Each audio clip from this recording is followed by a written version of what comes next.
family. My brother Kenshi followed behind with a small smile. He was a cool guy who actually fought in the Russo-Japanese War and survived to tell the tale. I spent the entire day with him, and in doing so, I was able to gain back all of my memories. Yes, my memories. I realized after recalling everything that I had not taken over the body of a small child. Instead, I was born as such, and I recalled my memories only now. Welcome home, I said with a smile on my face, feeling giddy at not just seeing my mother but also hearing my own voice. I liked talking, even in my past life when I was deaf. It always felt like magic to me how people could share their thoughts, feelings, and intentions with just a movement of their lips. Oh, was my baby feeling well today? She chirped at me while picking up my small body and rubbing her cheeks against mine. She smelled like grass and soil, which made sense since my family were farmers. Why yeah, I replied with a blush and a smile on my face. It was awkward as a 13-year-old to be handled like a baby, but at the same time, it felt good to be loved by your mother. That other bitch could never. Where's father and the others? I asked, and my mother replied with a smile. I came home early to prepare food since your brother can't be trusted with the task.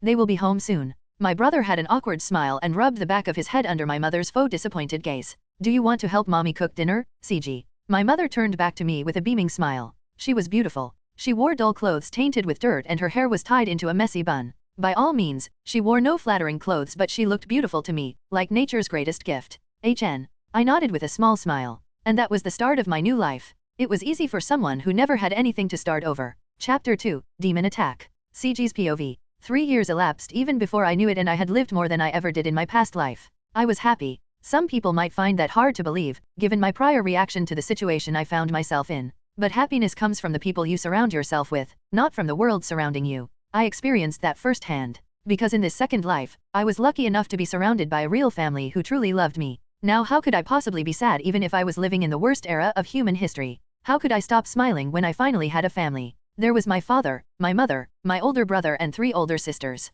Including myself, we were a loving family of 7.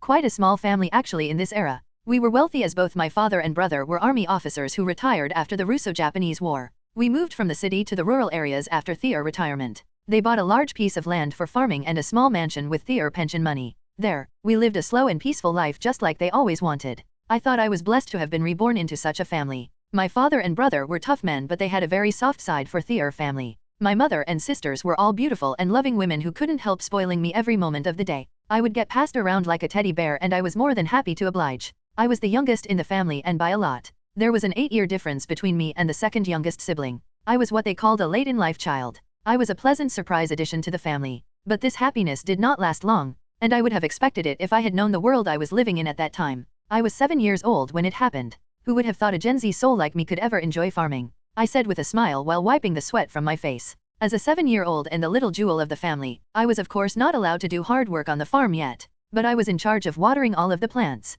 They said I had a nurturing touch, and the plants I watered grew healthier. Of course, I knew they were just over-exaggerating, but it was enough to make me take my job seriously and try my best. Which was exactly why I was the only person in the crop field right now. It was late in the afternoon with the sun shining deep orange as it was about to set. But I still remained in the field because I was watering the crops. The best time to water them was in the afternoon, because that way, the plants would be able to absorb the water properly without the sun evaporating the water. I did not mind staying behind as the field was right next to our house, and it also allowed me to witness my favorite scene every day. It's truly beautiful, I said while gazing at the horizon, specifically at the sun which was slowly sinking between the peak of 2 mountains. I liked beautiful things. Since I was deaf in my past life, I had a strong love for anything that was visually stunning. From arts, sculptures, and pretty girls, I loved them all. I resumed my work after a minute of just watching the sunset and quickly finished watering the plants before it got dark. If I was late, my mother would be worried, so after I finished my work, I hurried home. I thought it would be like every day. I thought my mother would welcome me with a bright smile on her face. I thought my brother would praise me for working extra harder than everyone else.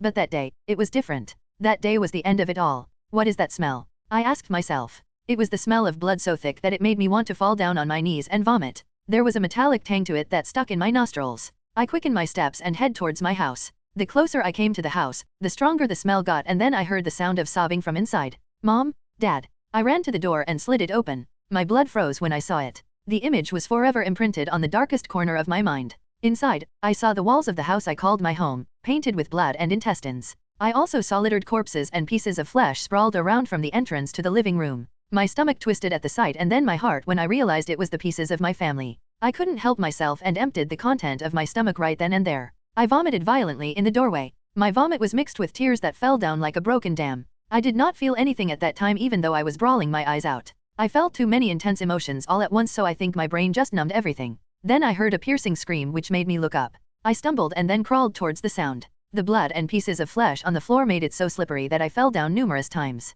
But I did not care, because I knew whose voice that belonged to. Miko, I called out. My juvenile voice was overflowing with fear and panic. When I reached the kitchen I finally saw my sister, but I also saw something else. A monster I could only describe as ugly. He looked like an old man with a hunched back. His body was full of wrinkles and dirty white hair fell down his balding head like webs. He was also extremely pale and he was pinning my sister to the ground. My eyes shook when I saw them. My sister was completely naked. Her clothes were torn off by the sharp claws of the monster. She was crying and her face twisted with pain and despair. One of her breasts was gone, eaten by the monster who held her down. A side of her stomach was cut and her insides were spilling out with blood that was so red it looked black. I also noticed that her thighs and her buttocks had gaping wounds. Most of her flesh there was gone. The monster's face was covered in blood and it was not hard for even my panicked mind to conclude what was happening. My sister was being eaten alive. And the way she was being eaten felt like a picky child eating his food, choosing to eat only the good parts first. The scene was a raw and unadulterated show of violence. It was demonic. I screamed. Ah!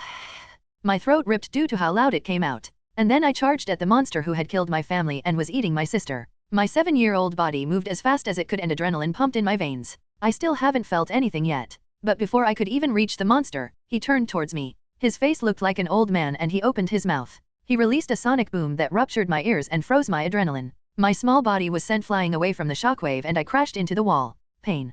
Pain coursed throughout my body and it was the first thing I felt. I clutched my ear with both hands and it was bleeding endlessly. I felt warm liquids inside my head and I felt dizzy. I tried to get up but I couldn't. For a brief moment, I forgot up from down and right to left. My body was in shock and I broke many bones when I crashed into the wall. The only thing I could do was look up and stare as the monster continued devouring my sister. I still did not feel anything other than pain. But I remembered I was glad when she finally died and her screaming stopped. I remained on the ground and watched until the end where my sister became a lump of intestines and bare bones. I saw everything. I just curled up on the ground and wiggled like a worm. Helpless. After the monster was done, it looked at me and then he came near me. I could no longer hear what he said. It felt like I was underwater. But I could read his lips. He said something along the lines of me being too small to be eaten and that he was full. But strangely enough, I could vividly hear the last thing he said to me. His lips curled up into the cruelest smile I had ever seen and then with eyes filled with amusement, he said to me, "Thank you for the meal." I was helpless. I couldn't do anything. The demon left but as I watched him leave, I was filled with anger and hatred I never knew was possible.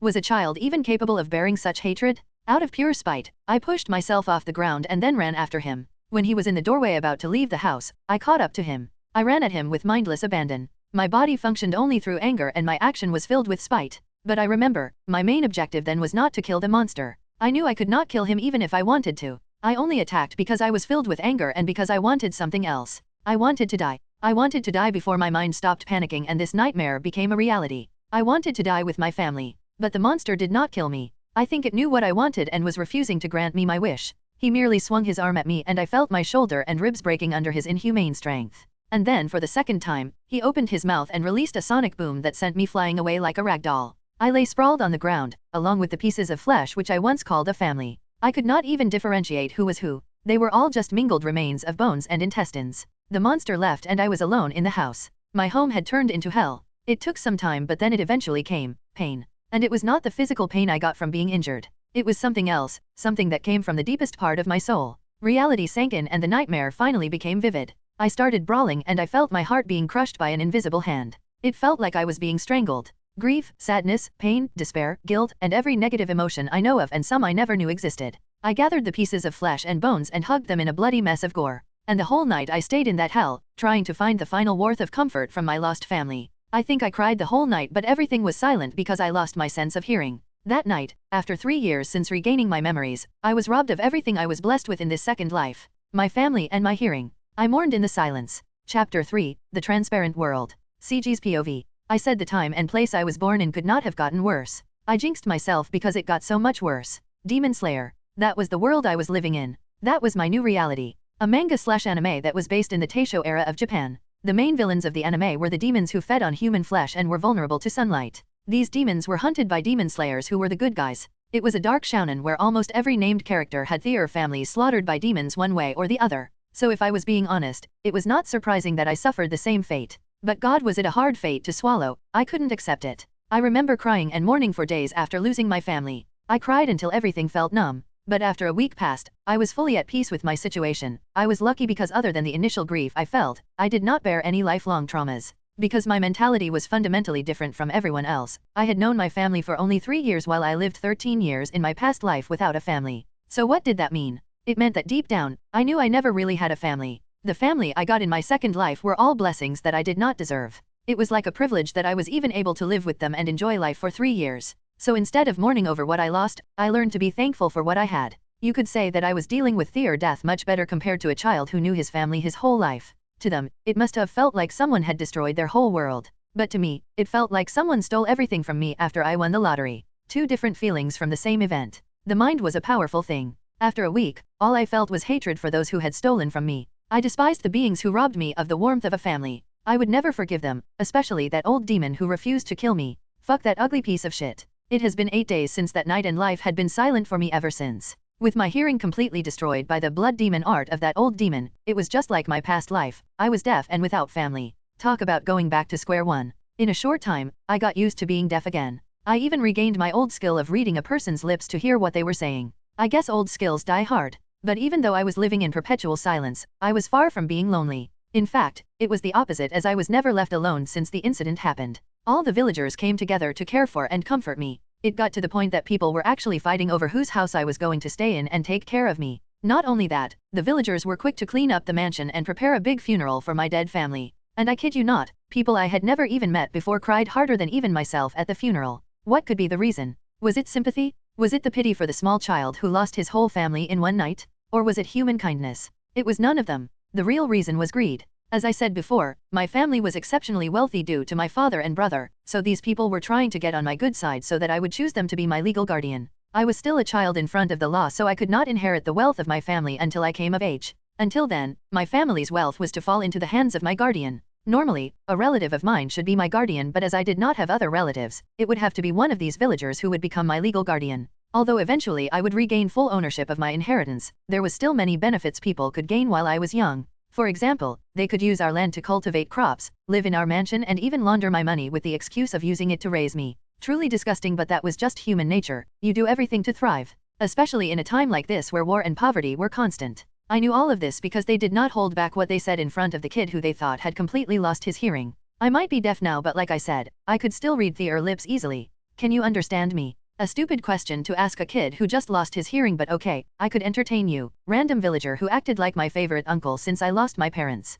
At least he was nice enough to feed me good food and let me have my own room until now. I nodded. Really? Then do you remember what happened that night? Did a demon really attack your family? He asked with exaggerated body language. I just stared at him with the most blank face I could give. People of this age were truly insensitive. Or maybe it's just a boy thing. Did he not realize I could be traumatized and I might break down again if he kept bringing that up? I was not, but still. I guess they couldn't help being curious, as demons and gods were in the line between myth and reality. They just assumed a demon attacked because of the gore, but some argued that it was a wild animal from the mountain, a bear maybe. I don't know if anyone has told you this, but you have a really creepy stare, he said that part to himself, but I saw it. Actually, no one had told me such things. But I guess it was reasonable for my gaze to change after I gained what I did. I continued staring at the man's face and focused on my eyes. Then my gaze pierced right through his head and I saw his brain. Literally. I saw his brain and his skull. My eyes traveled down and I saw his expanding lungs and pulsing heart. I clearly saw how his heart was pumping blood throughout his body and I saw his muscles twitch with every movement he made.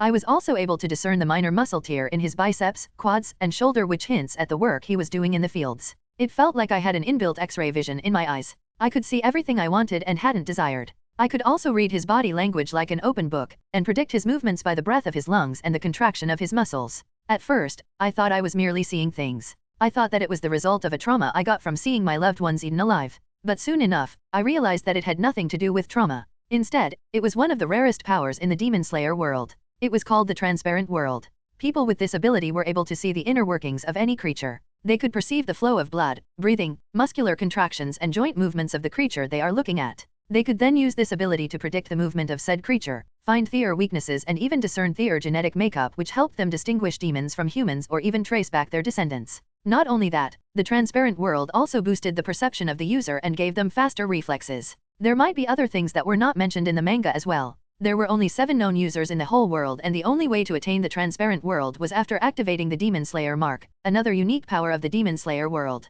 It was truly odd how I got this power without awakening my mark. My only guess was it had something to do with me being deaf, because as we know, the loss of one sense could enhance other senses. To be honest, I was not worried about how I got it, only how I was going to use it. I will leave you now, the man said with nonsensical hand gestures. Call me if you need anything. He went out of the room and slid the door shut. I was left alone in the room, sitting upright on the futon. Somehow, the perpetual silence became heavier after I was alone. I wondered why I had not killed myself already. I did not have a reason to live any longer. I already died in my past life and everything after that was just extra. As I said, the time I was able to spend with my family was already a privilege. And this world was not even my own. This was the world of Demon Slayer, a world where I did not belong, a place where I should not exist. I looked around the room and observed every difference between this life and my past life. The sliding doors, the decoration of the room, the futons, the age, the culture, etc. It was all something vastly different from my first life. I felt like an outsider. My family was the only anchor I had to this world. They were the ones who made me feel like I belonged here, but with them gone, I felt like I should not be here at all.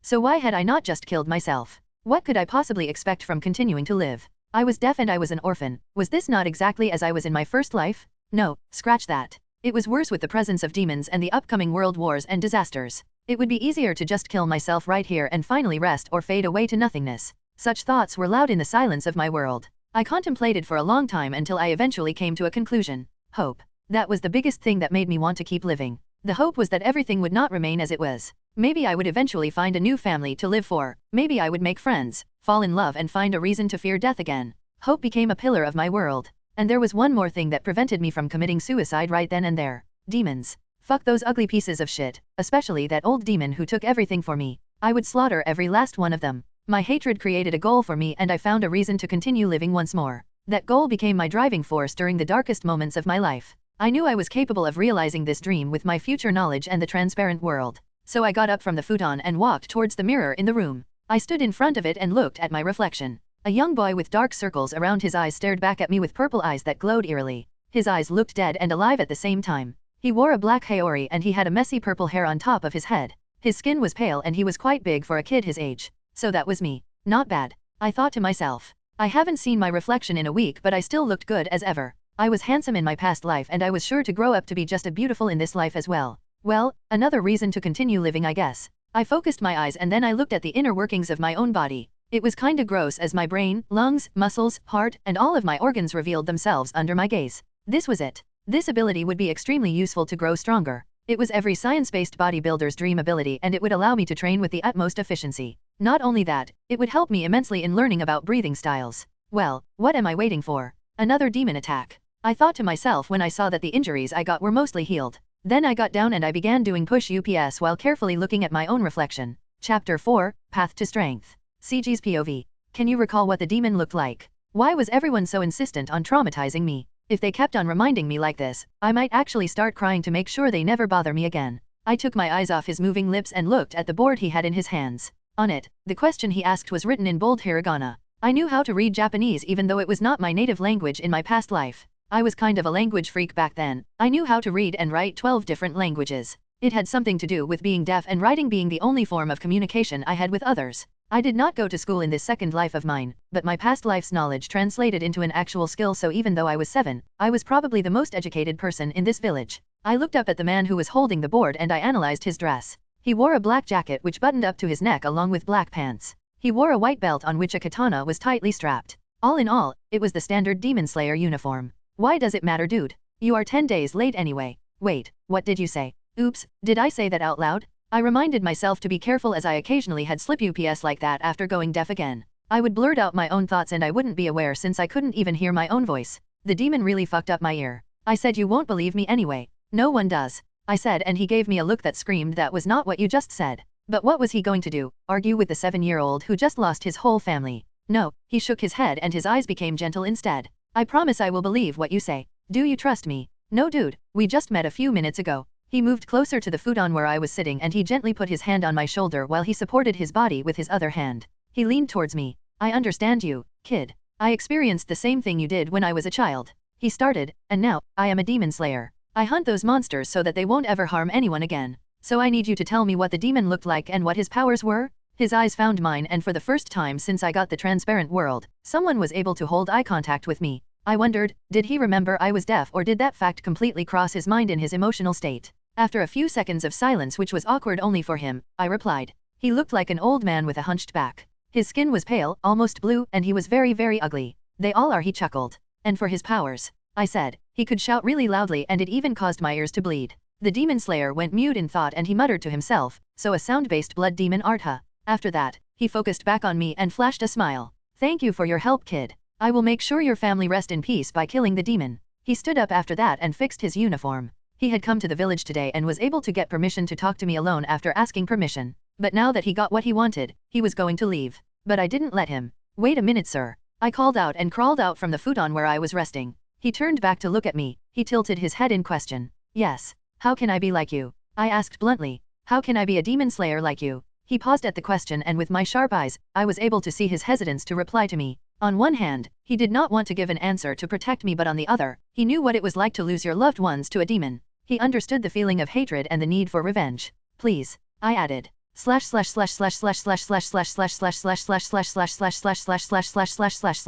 He was a good dude. I never learned his name, but I hoped I meet him again. He really gave me a proper answer to my question. Although it was not as detailed as I would have liked and what he said was mostly what I already knew, I appreciated the help.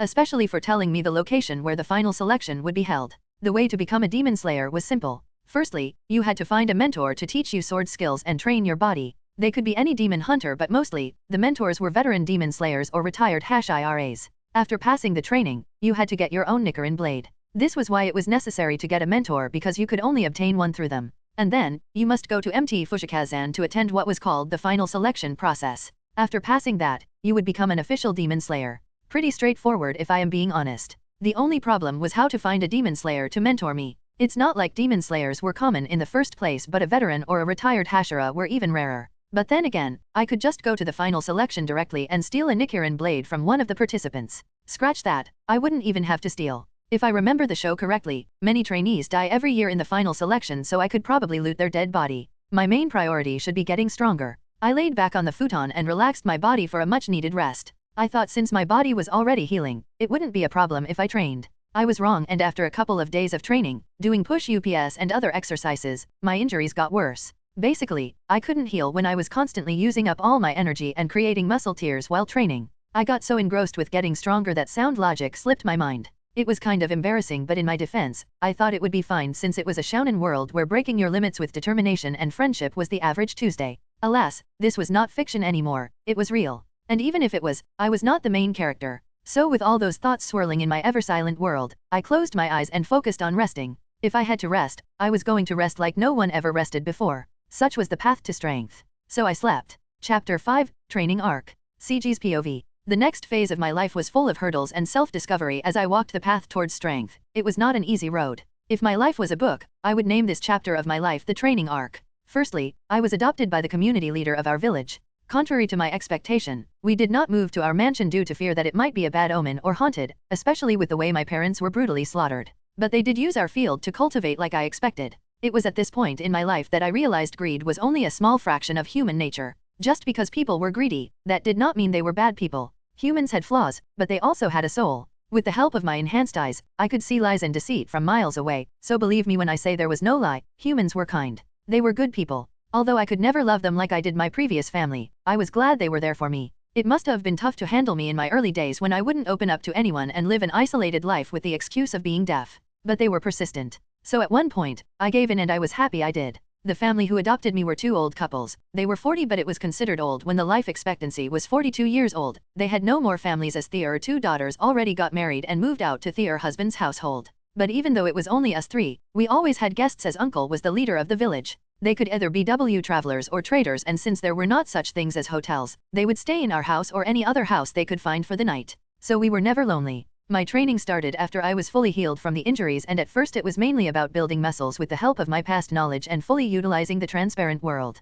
Other than building a stronger body, I also did everything I could to gain strength. That includes swinging wooden swords, sticks, many times to get myself familiar with the action. The transparent world became vital in sharpening my movements. I could see how my muscles twitched and worked when executing a specific action, and even without any prior knowledge, I was able to teach myself to move perfectly. I called it perfect movement. Since it barely cost me anything to use the transparent world, I always had it active, and with it, I was able to monitor each action I made every day. I would then correct my own movements until I moved with perfect fluidity. I never wasted movements in any action I did. I made sure only the right muscles were working when I executed and used just enough power. Having the transparent world virtually active also made me extremely familiar with the human body. After 2 years of living in that world where I could see everything, I was capable of predicting future actions with ease. I learned the hidden pattern in movement and I was able to predict future actions by analyzing the current state of a body. At one point, it felt like people were talking to me with their body. I could understand everything by just looking at their body. Movement itself became a language to me.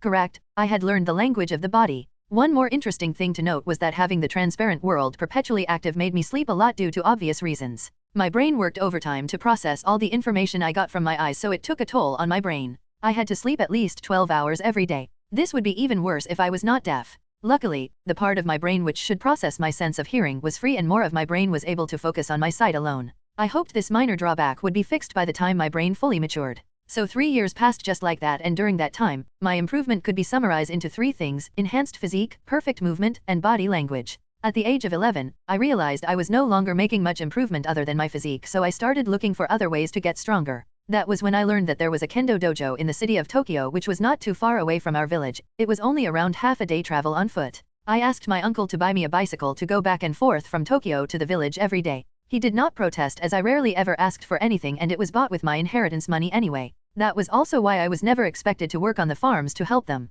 Not only were they cultivating the fields which were legally mine, but they also used my inheritance to buy everything I needed. So they left me alone to do what I wanted. At the age of 11, I joined the Noma dojo which was located in Tokyo. This was also the first time I realized just how strong I was. So, how strong was I? One word: overpowered. It might not seem impressive at first, but the 2 skills I had developed, perfect movement and body language, were an absolute cheat. Coupled with my physique which was apparently as strong as a 15-year-old, then you have someone who could beat the master of the dojo with ease. On the first day, the master of the dojo and I had a spar on my request. We fought and that was when I realized that fighting was different for me compared to everyone else. How so, you may ask? Well, fighting to me was a conversation. When we started the spar, he did not move his lips but the master spoke. His first attack was a straight vertical slash and he told me how many times he had practiced that one single swing, over 10,000 times. The way the muscles on his right arm tensed much more than his left told me that he was right-handed. His eyes that were looking at the left side told me that normally, his attack would be blocked and countered from the left.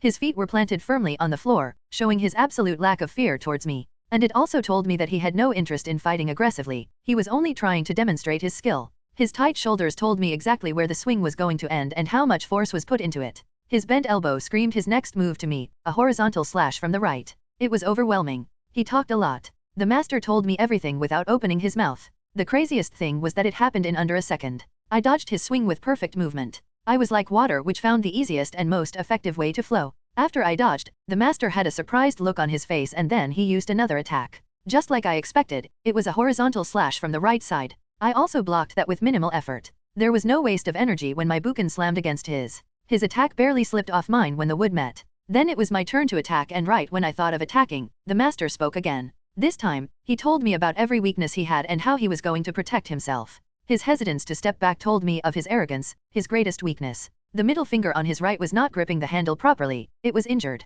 The tight movement on his hips told me of the back pain he had, a combination of old age and many years of training. His right eye was better than the left which caused an imbalance in sight, he most likely wore glasses to read. He shifted his body weight to his right foot and that told me how he would have a hard time moving to the right. He blinked and I stepped in. I was not fast nor did I put power in my footstep, but the ease at which I moved made me twice as fast and looked triple as fast. I was in front of him and I swung at his right side. He quickly took a step back in a show of expert footwork and then he tried to block. But here's a thing about perfect movement, I only used the necessary muscle group and strength in my actions. So it made it extremely easy to discard said action and make changes midway. So in an instant, I changed my swing to an upward slash that would cut his hand which held the buken while he tried to block my first attack. But he was experienced, he saw through my attack. With a body superior to mine, he leaned back, almost in a falling motion, to dodge the slash. But he told me he was going to dodge like that even before he did. The way his muscles were currently working and tensed told me exactly what he could and could not do in his position. So I changed the slash again to a stab.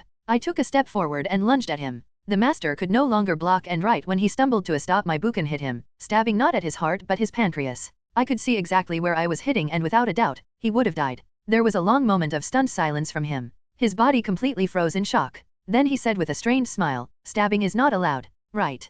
Kendo was a sport and I remembered the referee talked about the rules of the spar before it started. I didn't look to know what he was saying. I dropped my buken and bowed, I'm sorry. It's my loss. That day I realized the full extent of the skill I had mastered with the help of the transparent world. although it was nothing to boast about compared to people like Muichiro Tokaido who became a Hashira after 2 months of training when he was the same. But I think I was decently strong enough. I did not know the limit to my skills, but if I could easily read a master kendo like a book, I suppose I would not have a hard time slaying weaker demons. After the spar, I was immediately deemed a prodigy, a once-in-a-millennium genius. In this part of my training, I did not use my transparent world and I learned sword skills from the master and learned how to fight without the help of my eyes. Perfect movement was always there, so I still easily became the strongest in the dojo without the transparent world. It only took me half a year. I would learn sword techniques in the dojo and then after going home, I would completely master that technique and even make improvements with the help of the transparent world. Cycling back and forth every day from the city to the village built my body to be stronger and also increased my stamina many times over. I was able to carry baggages and other objects in my travels after a while.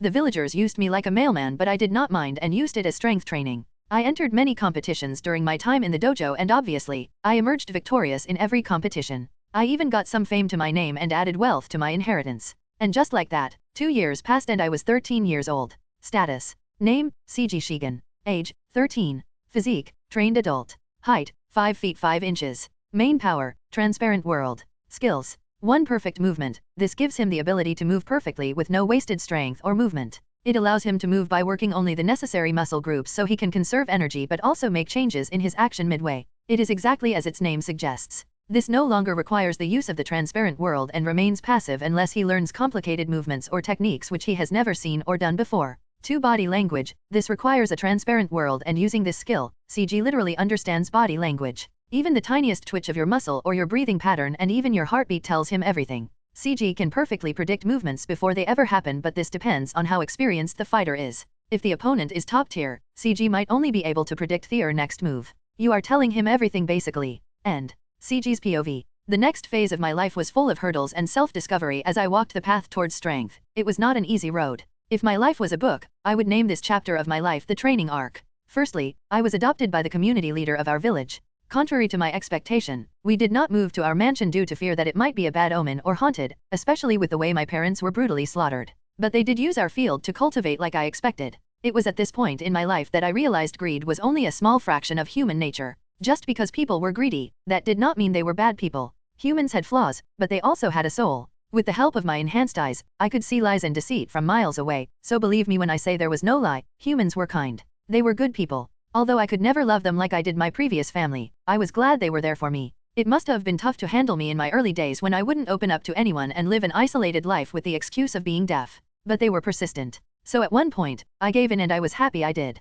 The family who adopted me were 2 old couples. They were 40 but it was considered old when the life expectancy was 42 years old. They had no more families as their 2 daughters already got married and moved out to their husband's household. But even though it was only us 3, we always had guests as uncle was the leader of the village. They could either be travelers or traders, and since there were not such things as hotels, they would stay in our house or any other house they could find for the night. So we were never lonely. My training started after I was fully healed from the injuries, and at first it was mainly about building muscles with the help of my past knowledge and fully utilizing the transparent world. Other than building a stronger body, I also did everything I could to gain strength. That includes swinging wooden swords, sticks, many times to get myself familiar with the action. The transparent world became vital in sharpening my movements. I could see how my muscles twitched and worked when executing a specific action, and even without any prior knowledge, I was able to teach myself to move perfectly. I called it perfect movement. Since it barely cost me anything to use the transparent world, I always had it active, and with it, I was able to monitor each action I made every day. I would then correct my own movements until I moved with perfect fluidity. I never wasted movements in any action I did. I made sure only the right muscles were working when I executed and used just enough power. Having the transparent world virtually active also made me extremely familiar with the human body. After 2 years of living in that world where I could see everything, I was capable of predicting future actions with ease. I learned the hidden pattern in movement, and I was able to predict future actions by analyzing the current state of a body. At one point, it felt like people were talking to me with their body. I could understand everything by just looking at their body. Movement itself became a language to me. Correct, I had learned the language of the body. One more interesting thing to note was that having the transparent world perpetually active made me sleep a lot due to obvious reasons. My brain worked overtime to process all the information I got from my eyes, so it took a toll on my brain. I had to sleep at least 12 hours every day. This would be even worse if I was not deaf. Luckily, the part of my brain which should process my sense of hearing was free, and more of my brain was able to focus on my sight alone. I hoped this minor drawback would be fixed by the time my brain fully matured. So 3 years passed just like that, and during that time, my improvement could be summarized into 3 things: enhanced physique, perfect movement, and body language.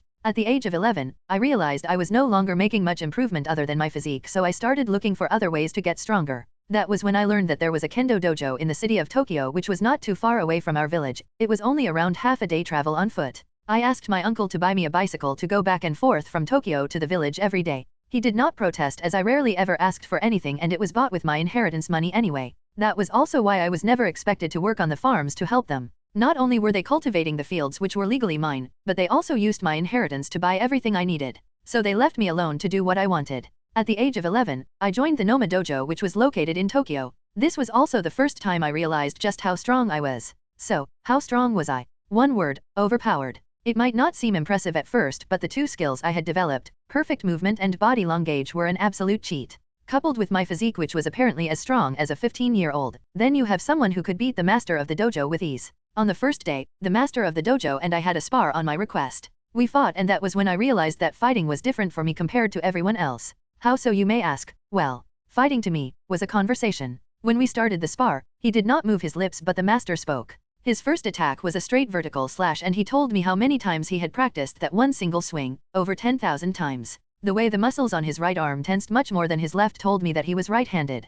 His eyes that were looking at the left side told me that normally, his attack would be blocked and countered from the left. His feet were planted firmly on the floor, showing his absolute lack of fear towards me. And it also told me that he had no interest in fighting aggressively, he was only trying to demonstrate his skill. His tight shoulders told me exactly where the swing was going to end and how much force was put into it. His bent elbow screamed his next move to me, a horizontal slash from the right. It was overwhelming. He talked a lot. The master told me everything without opening his mouth. The craziest thing was that it happened in under a second. I dodged his swing with perfect movement. I was like water, which found the easiest and most effective way to flow. After I dodged, the master had a surprised look on his face, and then he used another attack. Just like I expected, it was a horizontal slash from the right side. I also blocked that with minimal effort. There was no waste of energy when my buken slammed against his. His attack barely slipped off mine when the wood met. Then it was my turn to attack, and right when I thought of attacking, the master spoke again. This time, he told me about every weakness he had and how he was going to protect himself. His hesitance to step back told me of his arrogance, his greatest weakness.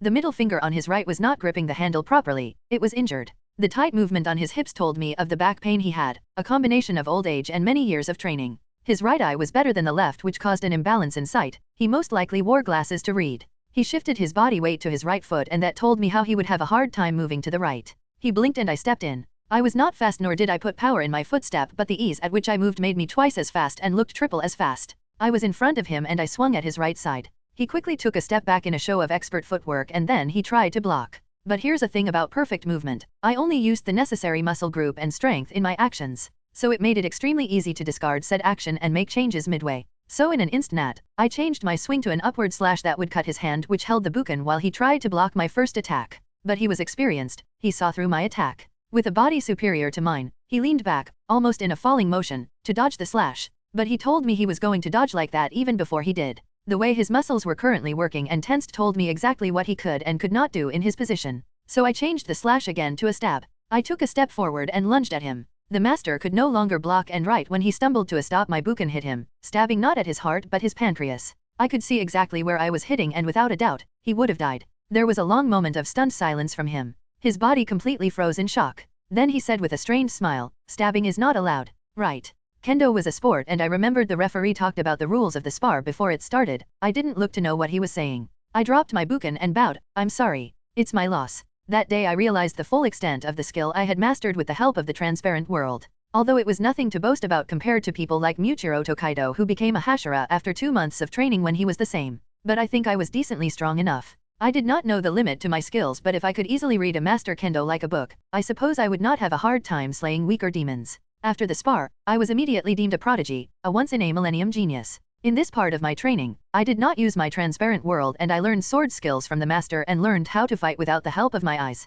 Perfect movement was always there, so I still easily became the strongest in the dojo without the transparent world. It only took me half a year. I would learn sword techniques in the dojo, and then after going home, I would completely master that technique and even make improvements with the help of the transparent world. Cycling back and forth every day from the city to the village built my body to be stronger and also increased my stamina many times over. I was able to carry baggages and other objects in my travels after a while. The villagers used me like a mailman, but I did not mind and used it as strength training. I entered many competitions during my time in the dojo, and obviously, I emerged victorious in every competition. I even got some fame to my name and added wealth to my inheritance. And just like that, 2 years passed and I was 13 years old. This was when I experienced the hardest part of my training. Status. Name, CG Shigen. Age, 13. Physique, trained adult. Height, 5 feet 5 inches. Main power, transparent world. Skills. 1 perfect movement. This gives him the ability to move perfectly with no wasted strength or movement. It allows him to move by working only the necessary muscle groups so he can conserve energy but also make changes in his action midway. It is exactly as its name suggests. This no longer requires the use of the transparent world and remains passive unless he learns complicated movements or techniques which he has never seen or done before. 2. Body language. This requires a transparent world, and using this skill, CG literally understands body language. Even the tiniest twitch of your muscle or your breathing pattern and even your heartbeat tells him everything. CG can perfectly predict movements before they ever happen, but this depends on how experienced the fighter is. If the opponent is top tier, CG might only be able to predict their next move. You are telling him everything basically. End. Chapter 6, Training Arc 2, CG's POV. 2 years passed and I was 13 years old. This was when I experienced the hardest part of my training. Studying. Yes, apparently I had to study even in a fictional world where breathing was a superpower, and in the year 1918. It had something to do with my inheritance. There were real estate, business, money, and other investments which were part of the inheritance. And in order to have them legally at the age of 16, I had to have at least a high school level education, or chugako as they called it. It was either that or I would only be able to access my inheritance at the age of 20, which was bloody ridiculous because I might not even live to see 20 in my line of work. I was more than aware of just how dangerous the job of a demon slayer was, more than anyone else probably because I watched a demon devour my sister alive and because of my past life knowledge. Even strength could not assure your survival because it was the Hashiras and the strongest people who died in the end. That was why I was so careful and not rushing into the forest blindly to fight demons, unlike a certain wind pillar, even though I was already more than strong. Some may call it cowardice, but I call it not leaving my life to the whims of luck. Calculating the timeline of the canon with my age, I would be 20 years old when we fight Muzan. That meant I might die even before I saw a penny of my inheritance, so passing high school was a must. So when I was the age of 13, I spent most of my time studying while also training my senses. I was deaf, and that meant I relied heavily on my eyes and I had blind spots. So in order to make up for that, I had to sharpen my instincts and other senses to an extremely high degree. So other than studying, I worked on my spatial awareness. Luckily, I already passed middle school in my past life, so I did not have to start from scratch, and other than history and Japanese, I did not have to study much.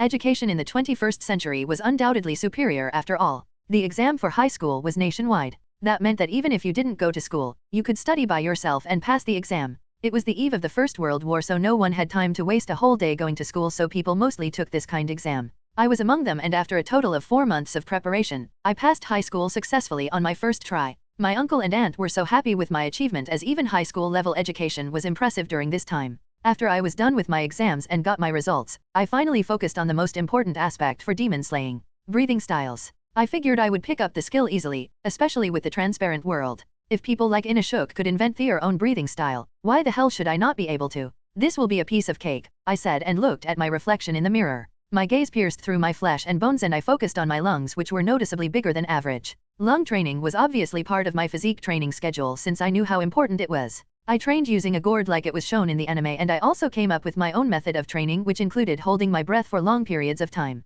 Now I had a powerful set of lungs which should be able to support even the sun breathing, hopefully. I had covered all of the basics. I had trained my body, and learned how to swing a sword, which was an understatement as I was the under-18 national kendo champion, and I had gotten familiar with my eyes as well. The only thing left was to have my own breathing style. Long story short, I was able to learn the skill, but I failed to get a breathing style. I could enhance my body thought breathing. I was probably the best at it since I had a massive advantage, but I failed at creating my own unique breathing style. The concept of breathing style was simple: take in huge amounts of air in your lungs and absorb the oxygen. That would increase the amount of oxygen in your bloodstream, giving you superhuman abilities. I was able to do that. What I was not able to do though was find the pattern which differentiates every breathing style. I realized this soon enough, but I think I would be able to succeed after seeing someone use any breathing style in action. This was why after the initial failures, I stopped instead of trying to find the answer myself. Why waste time when I could get my answer by seeing a demon slayer fight once? So, that's how I learned the basic breathing style. I called it steroid breathing,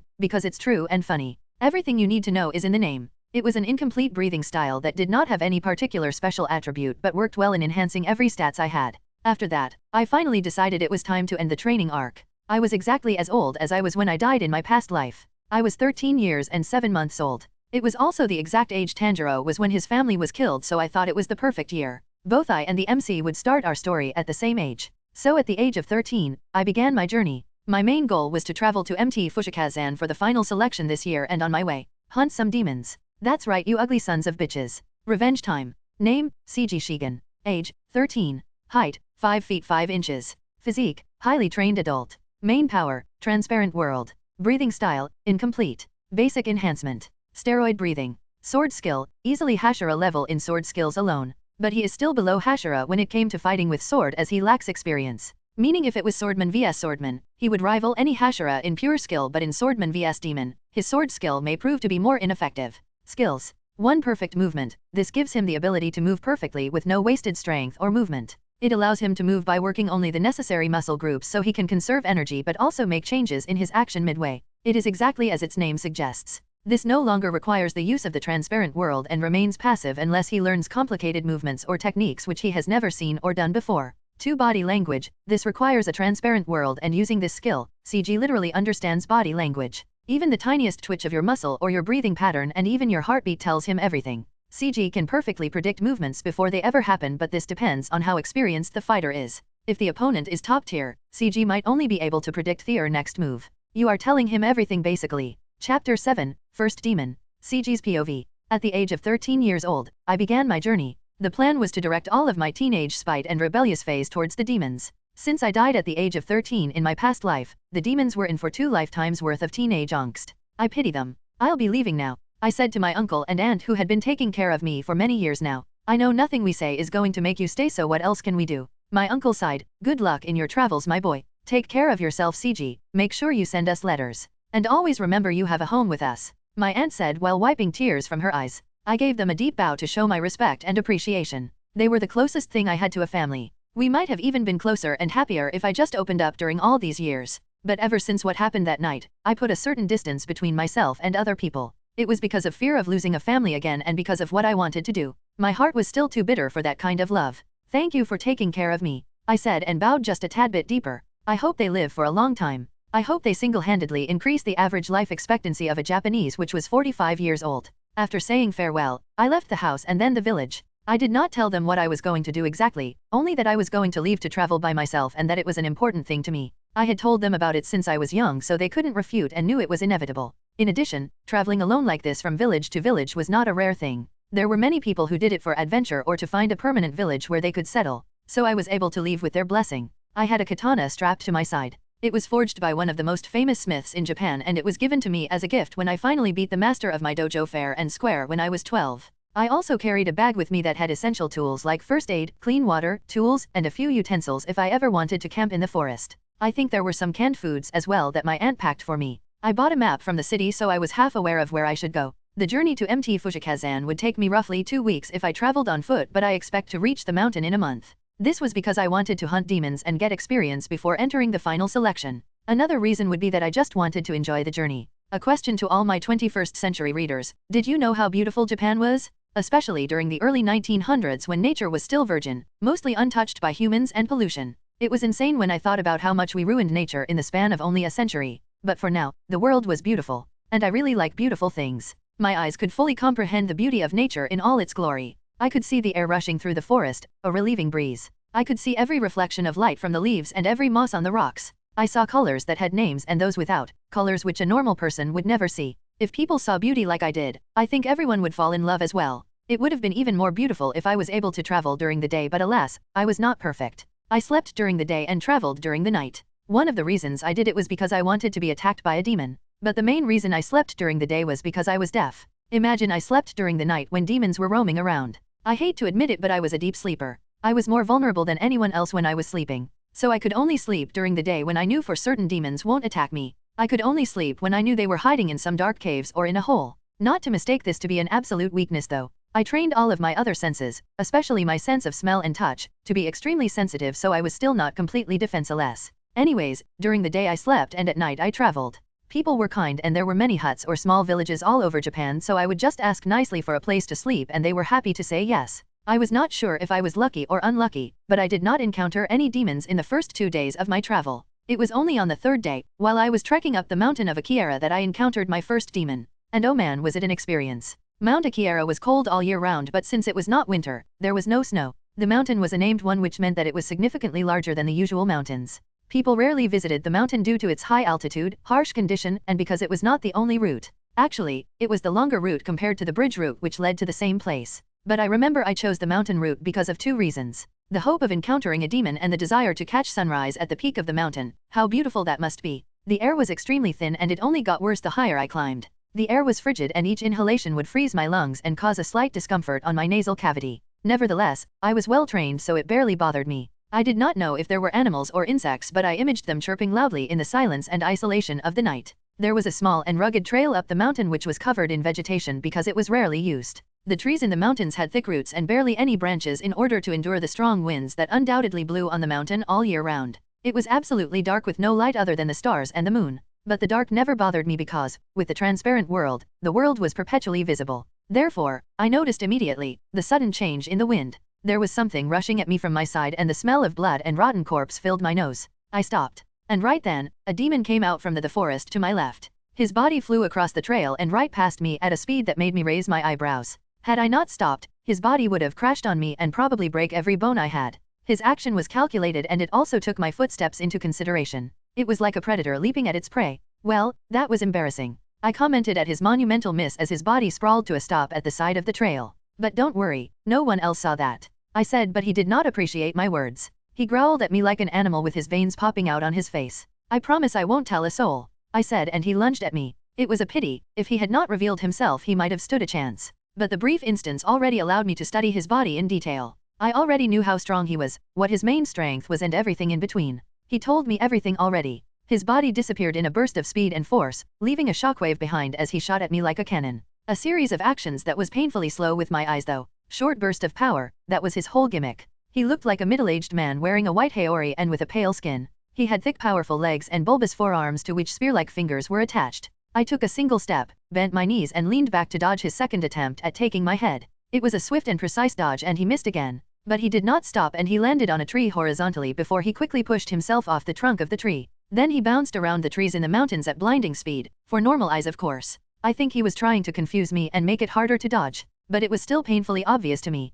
He might not speak with words but actions speak louder than words. The directions he was looking at, the way he placed his feet after landing, the way his neck muscle tensed and the position of the tree itself told me exactly when he was going to lunge at me or when he was going to jump to another tree like a monkey. I could easily telegraph his movement. At last, he shot at me again. His body became a blur of fluttering white and I positioned my body sideways to make him miss me by a hair's breadth. An explosion of air and dirt followed as the demon planted his hand on the ground. When the dust settled, he was crouching down with a shocked, almost fearful look in his eyes. He was mere inches beside me so I playfully chopped at his head with my hand. That was also when his eyes fell on my katana and I saw in great detail how his muscles tightened in fear and his heartbeat took a stark turn. His heart previously beat rapidly in excitement but now it was thumping loudly in fear. He must have mistook me for a high-ranking demon slayer. He was smart enough to realize that he was in danger. He pushed himself off the ground in an attempt to flee. Too bad he told me of his plan to run a second before he even moved. I finally pulled out my katana and right when he thought he had successfully made an escape, I sliced his ankle and when he tried to take another step, his entire foot came off. With the sudden imbalance and misdirected force, he rolled like a doll. He was weak, pathetically so. He talked a lot as well. But one thing that was infinitely interesting to me was the difference between a human body and a demon's body. The difference was not obvious but if you looked closely, you could see how they were two entirely different things. Demons' muscles were thicker and way more active than a man's. They were extremely tight and they moved even at the cost of being ripped apart. That was only the start as demons also had thicker bones and their blood flow was unnatural. Their blood did not rely solely on the heart to travel throughout their body. At a glance, I could tell that with their healing factor, the limiter in their brain was effectively removed. It was said that humans were only able to use half 1/3 of our true strength so that we do not harm our own bodies. But that was not the case for demons. They could use 100% of their strength at all times. That was one of the reasons for their superhuman strength, other than the obvious magical factor of course. Increased, I said when I saw the way his wound closed. I could see his body heat increase rapidly and his ankle release smoke while it regenerated. I have to know more about this, I said, and the demon turned back to look at me with evident fear on his face. But there was also a newfound anger and relief. Your sword, it's not a Nichirin blade, he said. I tilted my head. Yes, believe it or not, no blacksmith or weapon dealer in Tokyo knew about the Nichirin blade. I couldn't find them at all. Then you can't kill me, he said, and a crooked smile came onto his face. I nodded, affirming his statement. Indeed. His foot healed and then he rushed at me with incredible speed and a newfound confidence at the fact that I didn't have a Nichirin, the bane of all demons. After all, why should he be afraid when I couldn't kill him? He probably thought he was being sneaky, but his body language revealed his sneak attack long ago. I leaned back slightly and tilted my head just enough for his claw to nick the first layer of my skin. Then I took a sharp breath and used my incomplete breathing style. Steroid breathing. Yes, I was serious in naming it that. My speed doubled and I pulled out my katana with swiftness that the demon could not even behold. My attack was perfect, without any unnecessary energy or movement. It aimed true and it did its job just precisely. Under his shaking eyes, the demon saw his arm literally being peeled off by my blade. Cutting them or chopping them would take necessary energy and more than one movement, so I simply carved out his flesh from the bone with a circular motion. It was effective but brutal for the enemy. Luckily, I was deaf, so I did not hear the shrilling scream of agony released by the demon. He fell on his back, watching in horror at his arm, which was only white bone. He was healing, but the regeneration seemed extremely painful as he writhed like a worm. "Yeah, I cannot kill you," I said and slowly approached him while he tried to crawl away. "But you said that like it's a good thing for you." A swift death would have been preferable to what I did to him next. The demon became my first victim. I used him as a way to vent out years of hatred and bitterness. I also used him as a way to get myself familiar with a demon's biology, which was vital for the transparent world, and test the limits of their healing factor. At one point he prayed for Surus. Chapter 8, Mount Fujikasane. CG's POV. Please, please, please. No more, no more. I wonder how many people have said the same thing to him as he tore them apart, limb by limb. If I were to guess from his strength and from how my sister cried and begged while the demon ate her alive, I would say at least hundreds. "Stop talking. Move. Run," I said to his dismembered body, which was not healing anymore. I needed him to move to get myself familiar with a demon and learn the language of their unique body. There was blood along the small trail and pieces of his demon flesh splattered everywhere. He had made a great effort to run away and fight back at first, but after a while, he gave up. Now his body did not even heal when I cut him. He just laid on the ground, dismembered, like a useless corpse. The only movement in his body was on his lips, which moved to form incoherent words. I stood over him and watched. His face stopped morphing into agonizing shapes while ago and he had stopped crying. He just stared ahead like a dead fish with a blank sheet for a face. It was no longer stimulating. The sun rose not long after and the demon finally had a reaction again. His face stretched in relief and tears fell from his eyes. He was happy to see the sun. The sunlight shone on him and his body dissipated like ash. His blood and splattered pieces of flesh also disappeared. In just a few seconds, there was no longer any evidence of the demon ever existing. That was definitely an experience, I told myself. I might have gotten a little overboard since he was the first demon I encountered. Recalling the helplessness I felt that night, the power I had over a demon now was intoxicating. It was like a drug that filled the bottomless rage and hate I had inside. It was not a good thing, I knew. I could not just blindly hate demons because I knew there were many good demons like Nezuko, Tamayo, Yoshiro, etc., and demons who were just as much of a victim as human. I also knew feeding such negative emotions and walking the path of endless revenge was not wise. I watched Naruto, okay, but I was only 13, so allow me to be childish and petty. I still have time to grow. I continued my journey after that. I had enough time to reach the top of the mountain and I watched the sunrise like I wanted to. Then I head towards Mount Fujikasane again. I was not in a mood to sleep, so I continued traveling the entire morning and only slept after noon. Days passed and to my silent delight, I encountered demons every night since then. They were not as powerful as the first one, but they were enough for self-training and research. I also practiced my breathing style a lot during this time. I realized the huge gap between the physical prowess of a demon and a human, so it highlighted to me the importance of breathing styles. The mountains and the forest provided great training as well. It tested the limits of my endurance and gave me the perfect environment to train my senses. To get stronger, I had to rewire my mind and accept that the logic of my past life did not apply to this world. I often struggled with that while I was young. At one point in my journey, I encountered a village that was plagued by a demon with blood demon art. It was during the final week of my travels. The demon was a beautiful woman who could hypnotize and brainwash people with the sound of her voice. Her blood demon art worked similarly to sirens from what I could understand. The demon realized that if she acted smart, she could have unlimited food supply instead of hunting for human every night. So she brainwashed the villagers and managed the village to suit her need. The whole village was under her command and she was rearing the humans like cattle. The women's population in the village was more than the men's by around 10 to 1. The village had a weird customs and other practices that would ultimately increase the birth rates. Mostly males would be eaten and women were kept like breeding tools to give the demon an infinite food supply. The men in the village were just enough to maintain the farm and get the women pregnant. Honestly, it was a fucked up village and rarely visited by people because when they did, the visitors would be hypnotized and eaten. It was the demon's personal human farm. Obviously, the blood demon art of the demon did not work since I was deaf. At first, I did not even notice it and I thought it was just a really strange village with strange traditions. But when I heard the women talking about how proud they were of their sons sacrificing themselves to the gods, I knew there was something wrong. Honestly, my experience in the village could be an entirely different book on its own, but we shall not tell that story today. Maybe in another volume, I would tell about my experience in the village in detail. So I fought with the demon who was controlling the villagers and it was my most challenging battle yet. The demon had many years to feast on human flesh, so she was powerful, but she fell swiftly like everyone else because she was at a disadvantage. Her blood demon art did not work on a deaf person. After the demon's control over the village was gone, the villagers almost went mad. They still retained the memories of what happened, so they knew the horrible things they were manipulated into doing. Be it sacrificing their children, killing travelers, and offering them to the demon, or committing many acts of debauchery. I did not stay long in the village. I left after telling them what happened was not their fault and to blame the demons for everything. And to start anew. The village would be the last one I visit in my journey because there was no way in hell I wanted to get into another mess. At last, after more than a month of traveling, I reached the base of Mount Fujikasane. I did not even have to look at the map to confirm I was there because the sweet scent of a particular flower filled the air. Beautiful flower trees covered the mountain to give it a distinctive look compared to the rest of the surroundings. I did not have to be told that they were wisteria trees. They were the color of lavender and they covered most of the mountain. I was truly stunned by their beauty, especially when they released a faint glow in the dark of the night, almost like they had magical properties within them. There was a small village at the base of the mountain. They were the people from the Demon Slayer Corps, but they were not demon slayers. Instead, they were people stationed in the mountains to maintain the wisteria trees. They were gardeners essentially. Some of them were retired demon slayers while others were workers who used wisteria to create different products like the wisteria incense. There was a whole industry for wisteria products at the base of Mount Fujikasane. When I went to them and told them about why I had come to the mountain, I received the unfortunate news that the final selection was still a few weeks away. Oh, the horror of being forced to wait. But my time at Mount Fujikasane the following weeks would not go to waste, as I met someone who would become one of the most important person in my life.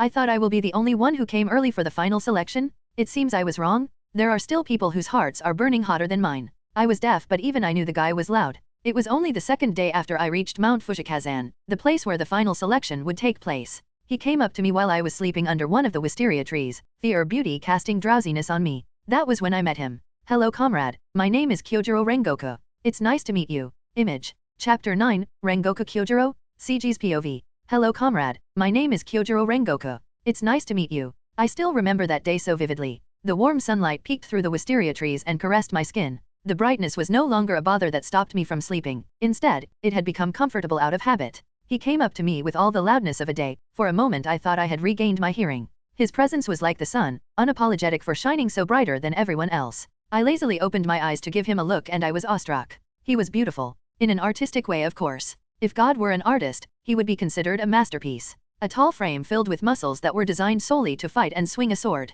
There was a wild aura, a fighting spirit if you will, that surrounded his body at all times. His organs were healthy and fresh, like the parts of a brand new car. They were free of blemishes, no drugs, no tobacco, or unhealthy lifestyles had affected them. His body proportion and bone structure spoke of his genetic blessing. From his great-grandfather, they were a swordsman, and his existence itself was the result of many generations of selective reproduction. Not arranged marriage, but more so that he was the direct line of the strongest sons. He was bred to be a powerful swordsman. Hi, my name is Kyojuro Rengoku, nice to meet you, he announced for a second time. He was a tall young man who seemed to be about a year older than me. He had long bright yellow hair with red streaks akin to flames, along with 2 shoulder-length bangs and 2 chin-length bangs on the side of his head. He had black forked eyebrows, and golden eyes that faded to red with white pupils. He wore a yellow haori with flame patterns. He had a very unique pair of eyes and I found myself staring at them. Hi, my name is Kyojuro Rengoku, nice to meet you, and that was the third time he said the same thing. I got the feeling that he was the type of person who would never stop unless I replied.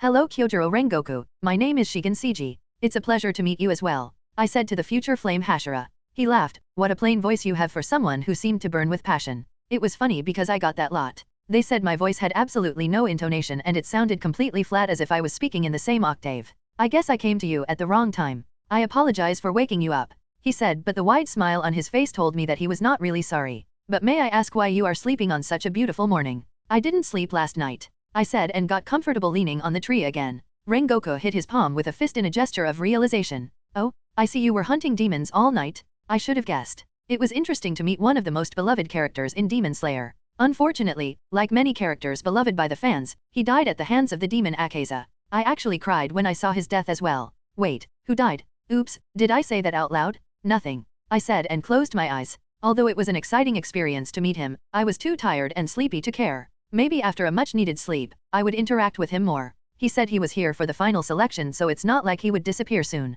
Seeing you resting so peacefully makes me want to rest as well. Would it be a problem if I rest beside you? He asked, but I had already closed my eyes so I didn't hear it. But apparently, Rengoku was the type of person to take silence as consent because he sat down and leaned against the same tree I did and he closed his eyes. He had also traveled day and night to reach the mountain and he needed rest even more than I. So the first time we met, we both rested under the same tree, tired from our fighting and journey respectively. The wisteria tree provided a calming shade which was perfect for a nap. From then on, Rengoku would stay by my side and quickly take the position of my first friend. A question from the readers: how do introverts like you make friends? The answer is we don't. An extrovert found us, liked us, and adopted us. And that day, Kyojuro Rengoku found me. We woke up in the afternoon and I met with an odd realization that Rengoku was actually dead tired when I first met him. After the nap, he was smiling brighter and became visibly louder than before. But his smile and thunderous character were not annoying by any means. Instead, it was an endearing trait that people liked about him. His charisma was off the charts. In just a few hours, he became closer to the people living at the base of the mountain than I was ever able to get in 2 days. He saw me as a kindred soul, a fellow swordsman who wanted to do good in the world and become a demon slayer who protected the innocents. So he stuck close to me and tried to get me to open up to him. Well, good luck with that. My uncle and aunt failed to do so even after 6 years. And I think he took that as a challenge. Something about his charisma and extrovert personality wanted to get close to me and become friends. There was nothing wrong with me per se. I was not some edgy motherfucker who strived to be alone just for the sake of it. I just never bothered putting effort into connecting with other people except for being acquaintances. I believed that was enough. There was also another reason. I was extremely bad when it came to people. Being deaf in my past life, I never had a meaningful relationship. And the people close to me in this second life were all brutally killed by a demon. So you could not exactly blame me for my flaws. Rengoku knew this and he made sure to be vocal about it as well. Hey, do you know it's really creepy when you stare at people whenever they talk? The workers told me that's why they didn't like talking to you. Rengoku said. I learned that he was honest like a child and he could also be quite blunt. I liked that about him. Is it? I mused. Yes, and the fact that you never respond to most people who talks to you. You seem to ignore everyone else except people who confronted you face to face. He said with a nod of his head as if to affirm his own words. I had to use my eyes and red lips to know what people were saying. And if they were out of my sight, I could not even notice them when they spoke to me. Well, tell them I'm sorry for being deaf, I said, and his eyes widened and he stopped walking. You are deaf? He asked, but since he was behind me I didn't know it. He put his hand on my shoulder and I turned to him. You are deaf? Yes, I am deaf in both ears. I lost my hearing from a demon, I said, and I could see he was stunned. I could also see the apology on his face. Since I had such incredible eyesight, people rarely noticed that I was deaf. And I never liked advertising my disability either, so there were often misunderstandings. I see, I should have noticed. He said. It's fine. It happens all the time, I said and continued walking. Rengoku took a few seconds to collect his thought before he followed behind me. We were currently on our way to another mountain close by. Mount Fujikasane was filled with wisteria trees, so it repelled demons. In order to hunt them, we had to move to another mountain. Rengoku said he wanted to join me, and since I also had an interest in seeing him fight, I allowed him. Now it was the both of us, moving through the mountain road to hunt the creatures of the night. We had sleep in the morning, so we were filled with energy. We did not encounter any demons during the night. Apparently, the demons knew to stay the fuck away from Mount Fujikasane. So Rengoku and I spent the time just wandering around under the bright moonlight. We talked quite a bit during this time. It was mostly about how I was able to talk when I was deaf and other related things. Like I said, he was a charming man, so I quite enjoyed the time. It was only near the break of dawn that we encountered a demon. I was able to see him while we were at a high altitude and I saw him running at the base of the opposite mountain. The demon had blood all over his body, which told us that he just had a successful hunt and he was now running back home to who knows where before sunrise. We ran down the mountain immediately, and with my eyes focused on the demon like a hawk, I led us to a route that directly crossed paths with the demon.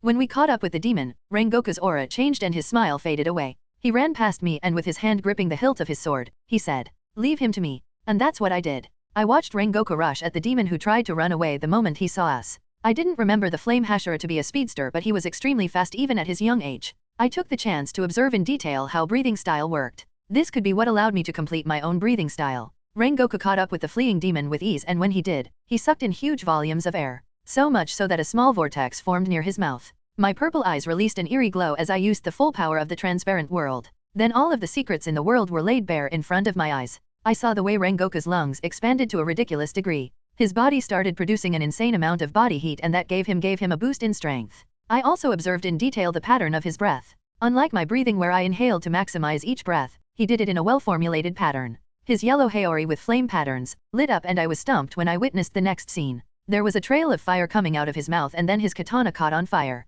The edge of his sword released a trail of fire that lit up the darkness of the forest. "Flame breathing, first form," he said. Unknowing fire. He swung his blade horizontally and it created a perfect arc of deadly flames. His blade met the neck of the demon with a raging roar of fire, and the head was sliced off in an instant. The headless demon fell on the ground, and a few seconds later, his body disintegrated. I stopped in my track and just stared while Rengoku sheathed his katana and the flames died down. I was confused. I remembered reading somewhere that the elemental visuals were only put in the anime for imagination and that in reality, there were no flashy scenes. But what I just witnessed was exactly like the anime. Was it real or was I able to see it because of my special vision? Image. Chapter 10, Flame Breathing. CG's POV. It was beautiful. I have to learn that. Rengoku slowly sheathed his sword while releasing air from his lungs. I remained rooted in my place until he turned to me with his signature smile that burned even brighter than his flames. It's done, my friend. Our night patrol was not a waste, he said, and then followed up with a hearty laugh. Meanwhile, I stared at him with a blank face but with many thoughts swirling in my mind. It was clearly stated that breathing styles could not actually achieve supernatural powers like encasing a sword with fire.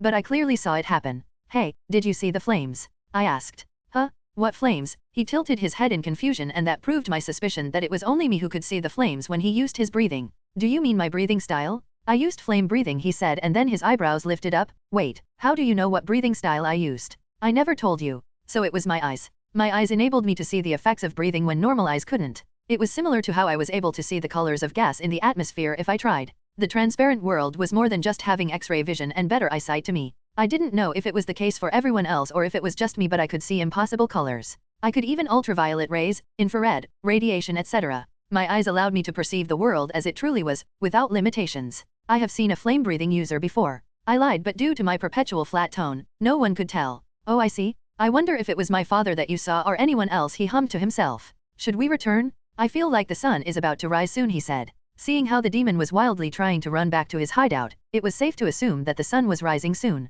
Yes, I said, and we both returned to Mount Fujikasane. My thoughts returned back to my eyes and what I could do with its capabilities. Being able to see breathing styles was quite an advantage, especially if you go up against another breath user. It could tell me exactly what type of breathing they were using, when they were using it, and even differentiate what form they were using over time. It was no different than a boxer telegraphing his opponent's move by looking at his shoulder. If I could see breathing styles, then I must be able to see the blood demon art of demons as well. This could be an absolute game changer. When Tanjiro was fighting against the lower moon Yahaba and Susumaru, he was able to deflect Their attacks only when Tanjiro could see the arrow, Their blood demon art, with the help of Yushiro. I smiled at the thought. I just added a new vocabulary to my dictionary for the language of fighting. The next day, our blades collided and released a spark of impact and friction. My eyes saw everything in detail, from the condition of both our swords to the vibrations released by them. If I had ears, I would describe the vibration as the sound of steel clashing steel. His Nichirin blade was well made, but it couldn't compare to mine, which was crafted by one of the greatest smiths in Japan. I could see that his sword did not get enough heat and hammering when it was made.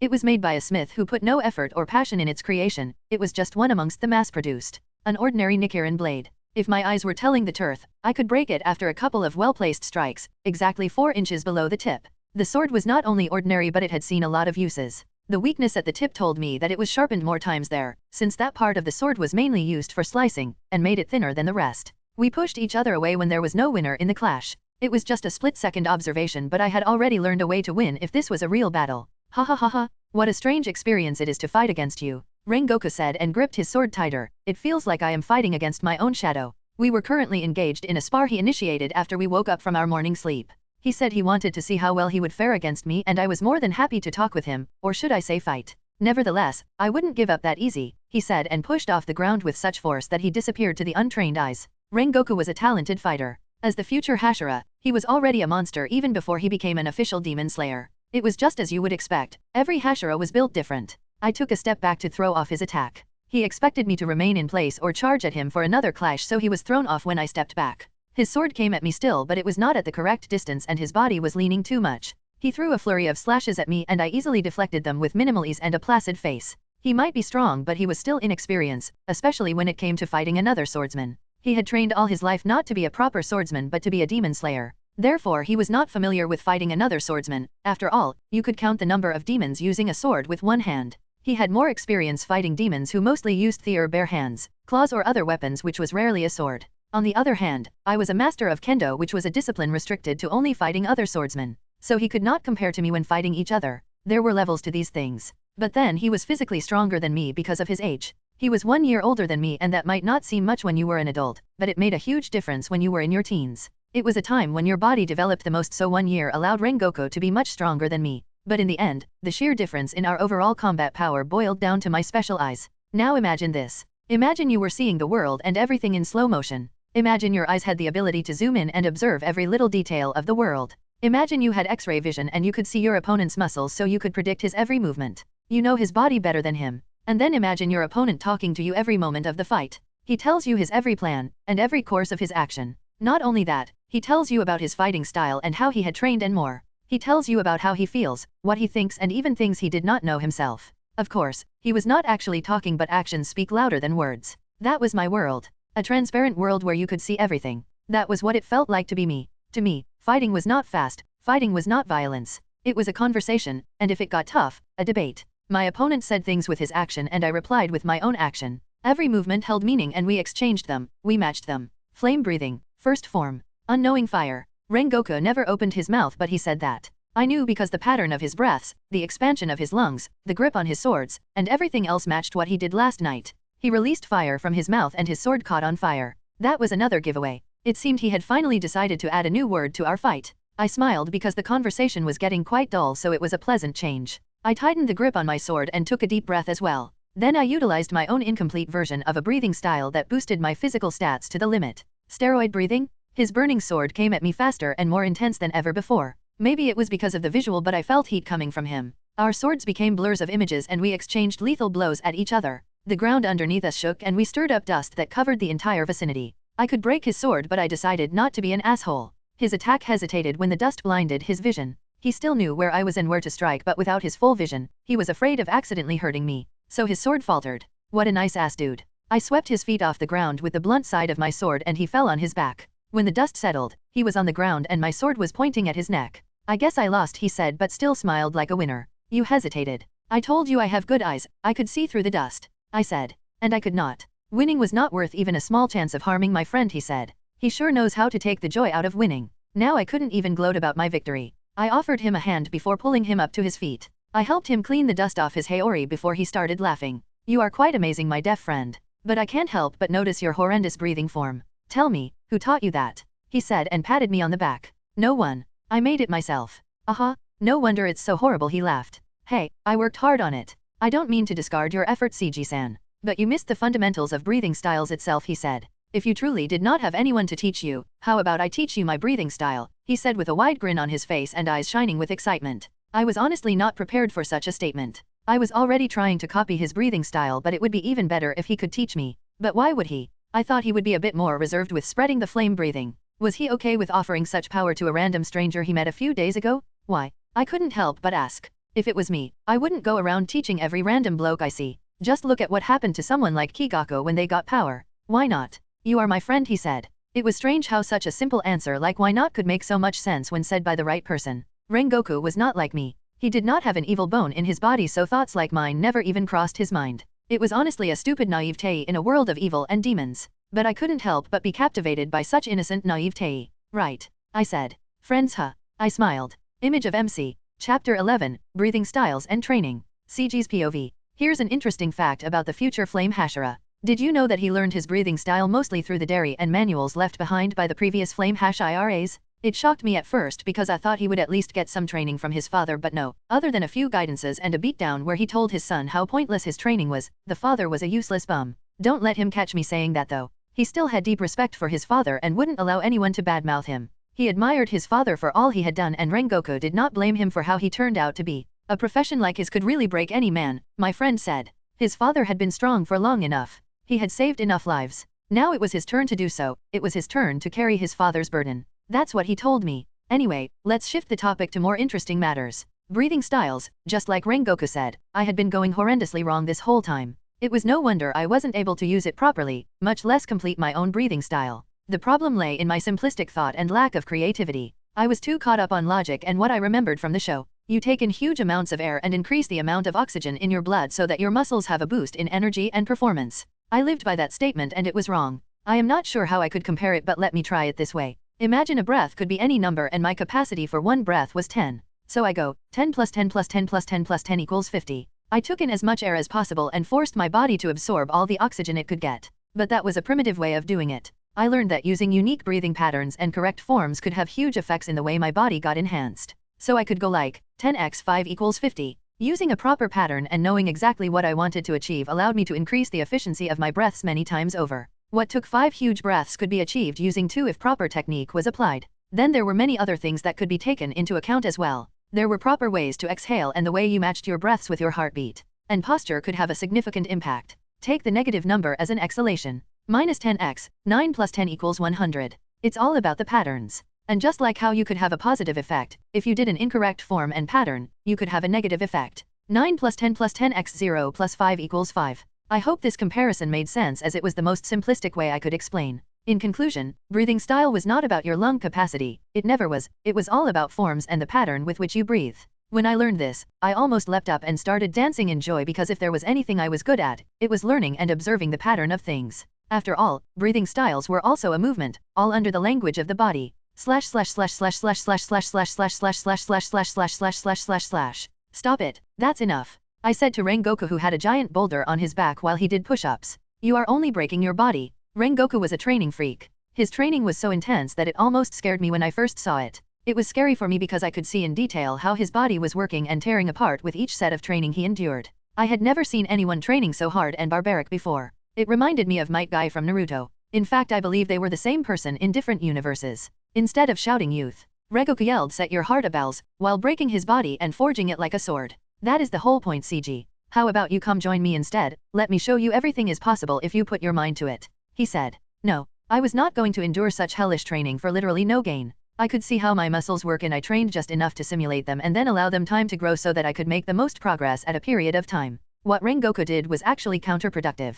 He was overtraining himself and in terms of increasing muscle power and building the body, he was cutting his own gains. I tried to tell him this multiple times but he did not listen. In the end, we just came to a mutual agreement that we had different type of training styles. I utilized my gifts to get the most progress out of training but he was using his determination to not only sharpen his body but his mind as well. Each of our styles had its pros and cons. Looking objectively, my training style was superior and I made maximum progress. But on the other hand, Rengoku was not only training his body but also the endurance of his mind. It was because of his freakishly intense training that he was able to go beyond his limits and achieve the impossible when it was needed. Like it was the case when he was fighting Akaza. In the end, it was just a matter of choice. Which one would you prefer?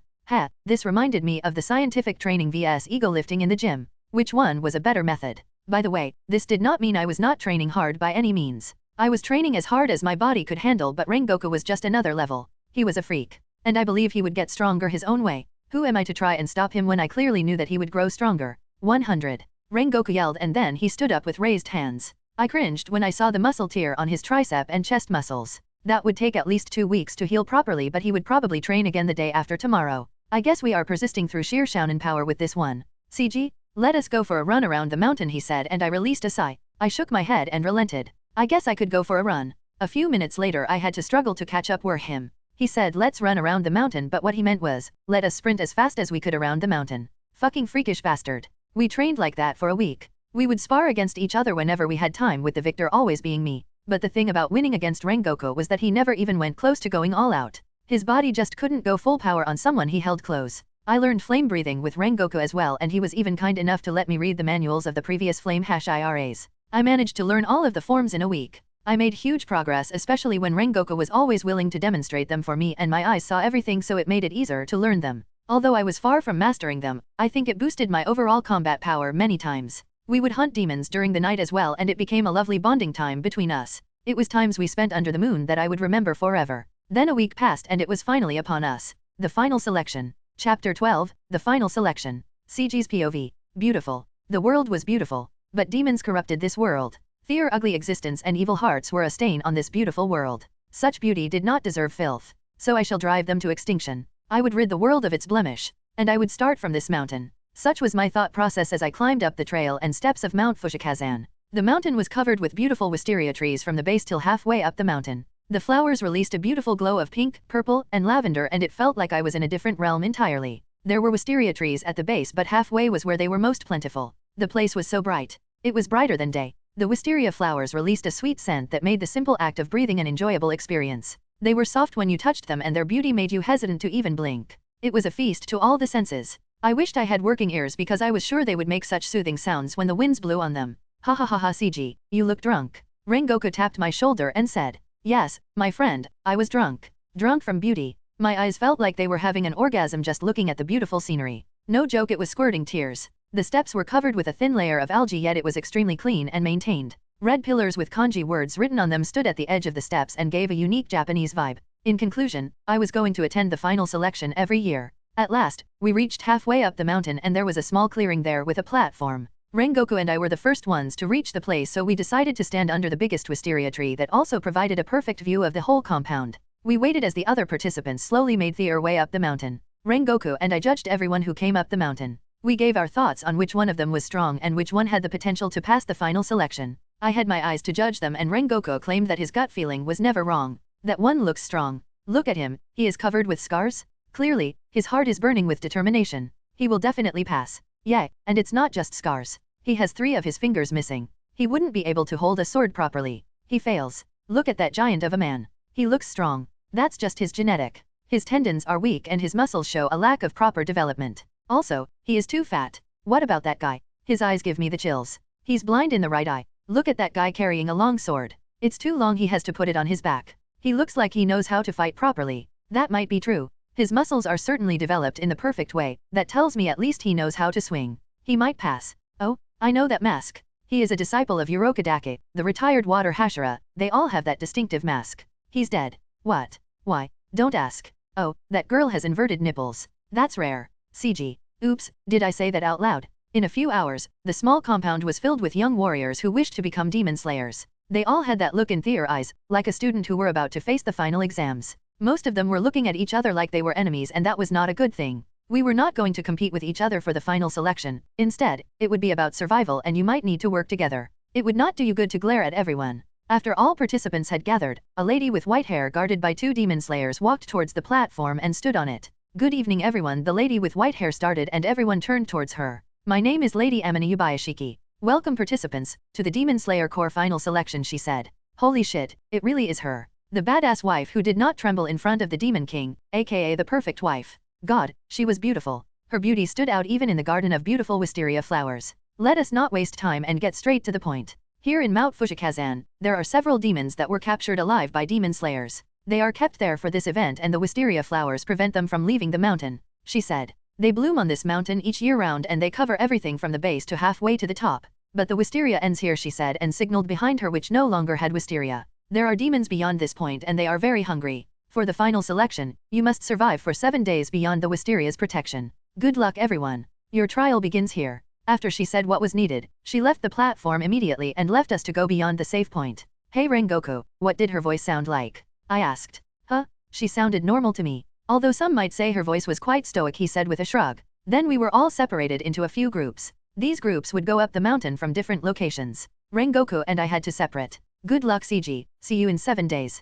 Rengoku said with a smile that outshined the glowing flowers for a good second. Of course. Be sure you don't hurt yourself trying to save a stranger. Everyone who came here is prepared to die. I said because I knew he was strong enough to easily pass this test. The only way he could get hurt was if he tried to act like a hero and save everyone as Sabito did. We can do anything we want, even the impossible, as long as we believe in it, he said, and then his smile turned wider. So I can save everyone without getting hurt. I'll just have to kill every demon then. I said with a smile, and we separated. I was amongst a group of 10 people and we went up the mountain from the west side. The atmosphere immediately turned gloomy and a sense of danger prickled my skin when I left the protection of the wisteria trees. This should be fun, I said, and my eyes glowed in the new darkness void of wisteria light. I could see the demons ahead and they were sharpening their teeth. Let the final selection begin. Image. Chapter 13, Hand Demon. CG's POV. Let the final selection begin. But first, I needed a sword. I only had a normal katana with me, but I required a Nichirin blade if I wanted to pass this trial. So I did what every rational person would do. I looked around for someone to rob. My eyes did a quick scan of the people in my vicinity and I locked on the weakest of the bunch. It was a thin young man who seemed to be around 20 or so. His body told me that he barely trained, and from the slight shiver of his legs, he was afraid. I didn't know why he even attended the final selection, but he was doomed to die here. So I did him a favor and walked up to him before chopping his neck, effectively knocking him out. You can try again next year if you are truly determined, I said while dragging his body down the mountain and back to the protection of the wisteria. I pulled out his Nichirin blade and inspected it for a bit. It was in good condition other than a small chip here and there. This will do. The other participants who saw what happened chose to shut up and stay away from me. I took the blade and started climbing up the mountain with the rest of the group. It did not take long to encounter demons as the place was infested with these vile creatures. 3 demons appeared in front of me. One came up to me with a confident stride and a wicked grin on his face, another was on top of a tree, and another suddenly leapt at me from the side bush. It was a roughly planned ambush, but from the wicked smile on their faces, I could tell that it had always worked out in their favor so far. Why fight a participant by yourself and risk dying when you could overwhelm one of them 3 to 1? It was less risky and they would share equally with each other. Demons were intelligent creatures. That was what made them all the more disgusting. They were able to strategize and they knew exactly what they were doing. I spun the Nichirin blade in my hand and even without sparing a glance, I cut off the head of the demon who leapt at me. There was a pause while the demon fell to the ground with a thud and his body quickly disintegrated. The atmosphere changed in an instant and the demon felt that maybe it was not such a good idea to target me. Meanwhile, I looked at the sword in my hands. It was effective, but in my mind, it was too effective. The demons died too easily. It felt like they did not suffer at all while I ended their filthy existence. I could understand now why shinobi would prefer using poison to kill demons. It was not satisfying at all. I shook my head, putting aside the unhealthy thought. Let's just assume they have a sad backstory so that I wouldn't be so pissed about their easy deaths. I looked at the 2 remaining demons and realized they were talking to me. I'm going to enjoy ripping out your insides and dash. I stopped reading their lips just then. I preferred silence to nonsense. I shot towards the demon and before he could even react, I cut both of his legs and appeared behind him. He released a guttural scream that I could feel from the vibration alone. I changed the grip on my sword and then swung the Nichirin blade up so that it went between his legs and I cleanly sliced him in half. I could get creative with my kills to make it more satisfying. The demon on the tree immediately turned around and started running away, but my eyes never lost him. I smiled when I saw the desperation on his face. It was the face of someone who realized they fucked up. I sprinted through the forest and followed the demon in silence. I made sure to hide my presence and I avoided leaves and twigs to remain unnoticed. After running several meters away, the demon finally came to a stop and jumped down on the ground. He was a demon yet his chest rose and fell like he was tired. I picked up a rock and threw it in the opposite direction. The sound immediately caught his senses and he looked towards the sound with a spooked face. I closed the distance between us while he turned away and then I stood right behind him. He froze. He sensed my presence behind him. I did not kill him just yet as I let him suffer in fear and terror. There was sweat dripping down the side of his face and after several seconds, he slowly turned his head back to look at me. That was when I ran my blade right through his neck. My eyes captured every detail of his fearful face and his head fell to the ground before quickly turning into ash. The night was still young and I still had 7 more days to go. How delightful. I started moving through the forest again in search of other demons. They must have enjoyed the final selection as it was the time of the year when they could hunt humans. In fact, I was sure it was a much anticipated event for the demons in this mountain. But not this time. During this 1 week, I would show the demons what it felt like to be the victim. What was the trial again? Survive in the mountain full of demons for 7 days? Let's rephrase that. Try and survive me for 7 days, you foul creatures. 2 days later. I moved through the forest non-stop during the night and slept during the day. The mountain of Fujikasane was vast and with the frequent demon attacks, I had not covered the whole place even once. But tonight, things were quite different. I had not encountered even a single demon as they learned to run away from me. They could not even think about trying to hunt for participants as they ran from me. Demons had great senses so I could not do much when they were actively trying to avoid me. I wondered how Rengoku was doing. Strangely enough, I haven't met him during these past 2 days and I wouldn't say I was worried, but it would bring me much relief to see him. I walked through the forest at my own pace, but I was brought to a halt when I saw blood all over one specific clearing. My eyes analyzed the broken terrain and the blood. I could somehow recreate what happened here in my mind from the clues. I turned to my right and then saw broken trees and displaced bushes which clearly indicated that something big walked through that path. The blood also followed the trail, so I decided to investigate. A couple of minutes walk later my eyes finally caught the demon who caused all of it. The smell of rotting corpses filled the air, but I did not even show a reaction due to what my eyes were seeing. A gigantic demon the color of green vomit sat down in a clearing that he made. His appearance could only be described as an abomination with many hands protecting his neck and acting like a scarf and many other arms protruding out of his body. But what really caught my attention was the dozen of dead corpses that lay in front of him. I watched as he picked up one of the dead participants and slowly tore off the clothes. Then one of his hands enlarged and ripped off the corpse's head. He peeled back the head to completely rip out the spine as blood spurted out non-stop. The demon then threw away the head connected with the spine before he opened his wide jaws and ate the human in 3 bites. The demon was having a meal. And from the way he was savoring the taste of the humans, he was having a very peaceful meal. I walked out of the forest and came out to the clearing he had made to have a meal. His head immediately turned towards me and I could see him shake and chuckle. Another one just delivered himself to me, how convenient. I was going to kill him. Sorry Tanjiro and whatever plot this world had, but I would not allow this creature to live for even a second longer. Image. Chapter 14, Rest in Peace. CG's POV. What do you think you're looking at, brat?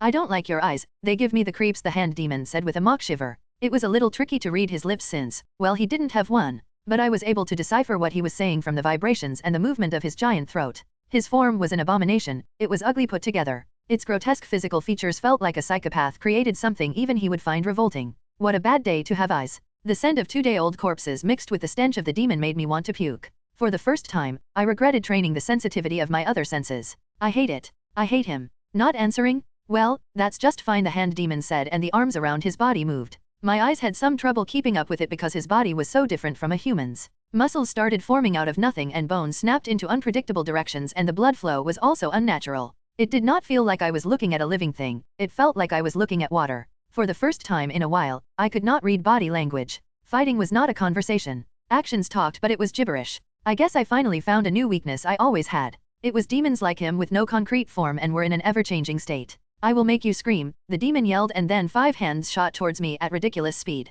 My eyes widened, and my brain tried to make sense of the hands that were somehow reaching out to me. They were still connected to the same body, but they were elongating at incredible speed. Nevertheless, the world was still moving in slow motion for me. I reacted quickly, without wasting a single movement. I spun the blade in my hand, and with the swiftness of the wind, I cut all of his hands in different joining angles. That was not the end though. From where I cut one hand, 2 took its place and they reached out to me. I was forced to move away, so I rolled to the side and ran away as the hands followed me. They were incredibly fast. I could see how the demon was controlling the hands and forcing them to push forward, but it did not make sense. I conclude that it was his blood demon arts, something along the lines of flesh manipulation. I placed one foot on the ground and turned towards the incoming hands. I counted 13. I took a deep breath and used my own breathing to enhance my physical stats. Learning from what happened before, the demon did not reach for me blindly. Instead, his arms became whips, without bones, and they lashed at me from all directions. But my enhanced body was more than capable of matching his speed, so I parried the flurry of attacks that came my way. My arm became an afterimage as I parried 50 attacks in 5 seconds. You are strong, but not strong enough, the hand demon yelled. I was deaf, yet the sharp gust of wind that came from his shout sent a tingle down my spine. The hands morphed into one giant hand that was able to cast a shadow over my entire body. I leapt back and the hand slammed on my previous position, leaving a hand crater where I once stood. Then the hand demon tried to be sneaky by sending his hands underground. I could see his barely hidden grin as the hand finally reached right under me. They popped out from the ground, trying to grab my feet, but such attempts were honestly pathetic to my eyes. I did a backflip and cut the hands with ease. Huh? You saw that coming. That's new, the hand demon said. My feet landed on the ground and I straightened my back and took a bold stance. I was afraid of many things, but an ugly piece of shit like him was not one of them. You got some pretty tricks up your sleeve, and you look young. His eyes turned into slits, like the eyes of a playful cat. You have a bright future as a demon slayer. This will make it all the more satisfying. He screamed and he turned himself into a ball. His hands wrapped tightly around his body. More arms started growing from his body and wrapped around him until he became a sphere like a ball. That's new, I said. I didn't know he could do that. Then he rolled towards me at incredible speed. His body was huge, so I had to push myself off the ground with all my strength. I jumped above his rolling body, dodging him. A hand shot out from his rolling body, but I saw it. I swiftly cut it off before it reached me. His body rolled into the forest and felled any trees that were on his way. The ground shook and a trail of dirt was left behind in the wake of his unorthodox attack. You can't run no more, he screamed, and then he rolled towards me again. He had gained enough momentum and he was even faster than before. My eyes released a purple glow while I analyzed his body. I learned the pattern of his rotation, and in a split second, I calculated where and when he would leave an opening. A scene of the future played in my mind, and I was able to cut off his head in one clean strike. I acted on that future. I gripped the sword in my hand. It was getting brittle and would surely break if I did not land a clean slice. I took in huge gusts of air from my mouth and they turned into flames. I felt my body heat up. Here's a thing about learning breathing style with eyes like mine. After you learn each form, you become familiar with them like you would with words. After learning the meaning of a word, you can use it in different sentences. Similarly, after you learned the concept of one form, you could apply it in different attacks. Flame breathing, esoteric art, first form. My legs pushed me off like a bullet. Unerring fire. The timing was impeccable. My eyes and my perfect movement allowed me to slice the demon right when his head was on top while he was still rolling rapidly. The top of the ball, his head, was neatly chopped off. A trail of fire followed my perfect movement to create a mesmerizing display of light. The demon's body immediately lost strength and it stopped contracting into a ball. His head fell on the ground with a thud, eyes widening to the limit in shock while he watched his own body stumbling into a pitiful fall. What happened? He asked himself, his final words. I released a long breath and I watched the Nichirin blade break into pieces after my attack. I figured the old sword was not going to hold on for long, especially after executing my own technique. Esoteric art, it literally means secret or unique art. A breathing user was able to accomplish such arts after fully mastering their breathing style. They created their own forms or versions of an attack. Rengoku's flame breathing 9th form and Gu water breathing 11th form was such an example. However, I was able to shortcut that and create my own different forms of a breathing style after learning just one. I was just special like that. The flame breathing first form, unknowing fire, was an attack in which the user dashes towards the enemy and delivers a horizontal slash at the enemy from a blind spot. It required great timing and situational awareness to attack the enemy's blind spot. My own version of it, esoteric art first form, unerring fire was just that but even more deadly as I predicted the future with my eyes and then I attacked based on that future with impeccable timing. The perfect movement also helped me achieve this as there was literally not even a millimeter of mistake in my attack. I attacked at the right place, at the right time, without flaw. It was certain death. I threw away the sword hilt on my hand and relaxed my body. The aftermath of an adrenaline dump was always exhausting. I stood in my place for a minute before I walked to the dozen corpses the hand demon had stored for his meal. I swiftly checked their body and took their Nichirin blade off their dead bodies. Then I spent the rest of the night digging a hole to bury their bodies. By sunrise, I was able to bury all of them and after holding a short funeral and giving respect, I left the barren clearing. I hoped they rest in peace, knowing that I had avenged their death. Chapter 15, A Demon Slayer. CG's POV. The rest of the trial went by pretty easily as the hand demon was probably the strongest demon on the mountain. It was just a test, the final selection, so of course the demons on the mountain were not that strong. I learned that I was too overqualified for this trial, which was to be expected as even Tanjiro did not have such a hard time with it and he only trained for 2 years while I trained for 7. But I did not fuck around for a week. Instead, I actually made use of the test and all of the training opportunities that it presented. A demon's body was hard to read compared to a human's. This could not be any clearer from my fight with the hand demon. The history of a man was etched into his body. You could tell what kind of movements he had done most through his muscle constitution, which in turn tells you what his job was. Farmers had strong backs and forearms, smiths had large shoulders and triceps, artists had long nimble fingers and unique tendons, etc. Even in the case of a swordsman, you could tell a lot of things such as how strong he was, which was his dominant hand, his weakness, etc. But demons were a little trickier than humans with their regenerative abilities and the way they could simply get stronger by eating humans. Then again, there were demons whose bodies surprisingly told me that they trained, but these demons were 1 in 100. So I utilized the opportunity to learn more about demons and their bodies. I looked upon Yoriichi as an example. He too was born with the transparent world and it was his deep understanding of the human body that gave birth to breathing styles. He was also able to develop sun-breathing forms made to kill Muzan by seeing his weakness. This kind of research, acquiring a deeper understanding of my own body and my enemies, was just as important as your standard training. Other than learning about the demon's body, I also learned a lot about their behavior and habits this week. Specifically, I learned how to hunt demons when they were doing everything to avoid me and how to find their hiding spot during the day. Here's a fun fact, most demons usually have a cave or a shady place where they would hide during the day. But there were also many demons who had no such places or could not reach them in time. What did these demons do? Well, apparently they buried themselves underground. Like this dude. I said while looking at the freshly dug and closed soil. I put a little focus on my eyes and I was able to see through the ground. Lo and behold, a demon was sleeping underground like a corpse. Sometimes, they would even dig out whole tunnels to stay away from the sunlight. I took out my Nichirin blade and stabbed the ground. He was buried very shallow, so my blade was able to pierce him right at his throat. His body soon disintegrated, and he died even without realizing it. I eventually stumbled upon Rengoku as well on the 6th day. We decided to stick together from then on and we hunted the demons together. On the last night of the final selection, we did not even have to hunt demons as most of them were annihilated and the survivors hid very well and refused to ever surface again even during the night. And just like that, the trial came to an end. I passed. With flying colors, might I add.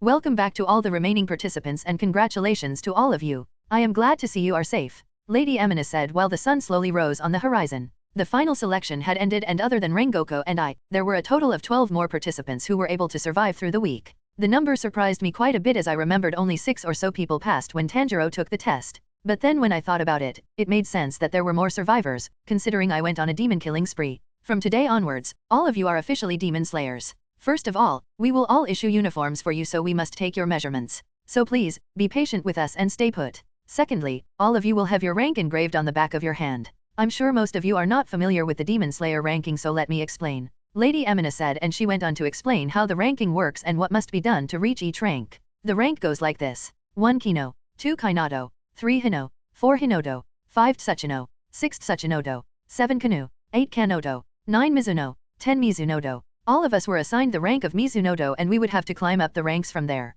There were also the Hashiras or pillars as they called them, but those were said to be impossible to achieve for most people. Well, not for me though. Ha ha ha ha ha, I would be sure to reach the rank of Hashira and take my father's duty upon my shoulder. And him too. Now on to the next topic. Lady Emina said, and she clapped her hand. Her action made me alert and focused, so I was able to see the disturbance in the air. I followed it and turned around. I saw 13 crows flying towards us and they all flew down to each of the participants. Except me. A bird did fly near me, but it was not a crow. Instead, it was a strange sparrow with the color combination of red, white and black. There was also a notable feature about it that immediately attracted me. It was the absolutely dead eyes. They looked like the eyes of a dead fish and the bird radiates a lot of attitude. I turned to Rengoku who had a normal crow on his shoulder. He had his usual radiant smile on his face while he told the bird he was looking forward to working together with him. Hey, I think mine is broken, I said while pointing at the sparrow that was flying just above my head. Rengoku gave me a look before he bursted out laughing. He said, "It fits you." If I didn't know he was so nice I would take that as an insult.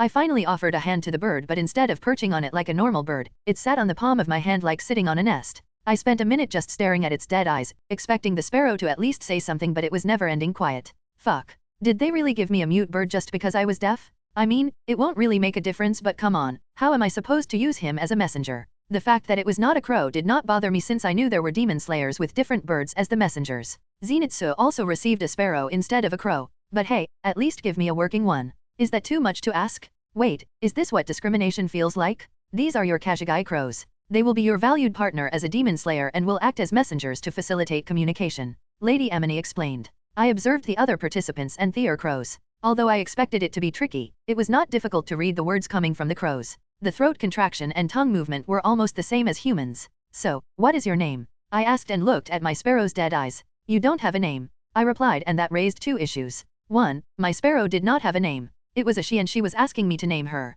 2nd, how the fuck was I able to communicate with her? I knew the world of Demon Slayer had many supernatural elements with ghosts teaching the character and demons basically having magic spells, but I really wanted to know how I was able to understand her completely. She was staying so still, so maybe it was something about her eyes. Nope, they were as dead as ever. I shook my head and stopped thinking about it. Instead, I used my brain to come up with a name for her. How about I call you Crow? I said to the sparrow. She looked me dead in the eyes and said it was too lazy and she would not appreciate being associated with her annoying colleagues. Raven then, I said. It was close to what she was, which was a Kashigaya crow, and her dead eyes and attitude reminded me of Raven from Teen Titans. From now on, you are Raven, I said, and she jumped on top of my head and made a nest on my hair. Now for the final task, all of you shall select an ore to create your Nichirin blades, often referred to as color-changing katanas, she said. It will take anywhere from 10 to 15 days for your blades to be ready, but you shall choose the ore now. The workers living in the mountains came out and brought different ores with them. The participants were made to select their preferred ores one by one. When it was finally my turn, I raised a question. Lady Emine, will it be possible to write a letter to my smith so that they can make a few changes on my blade?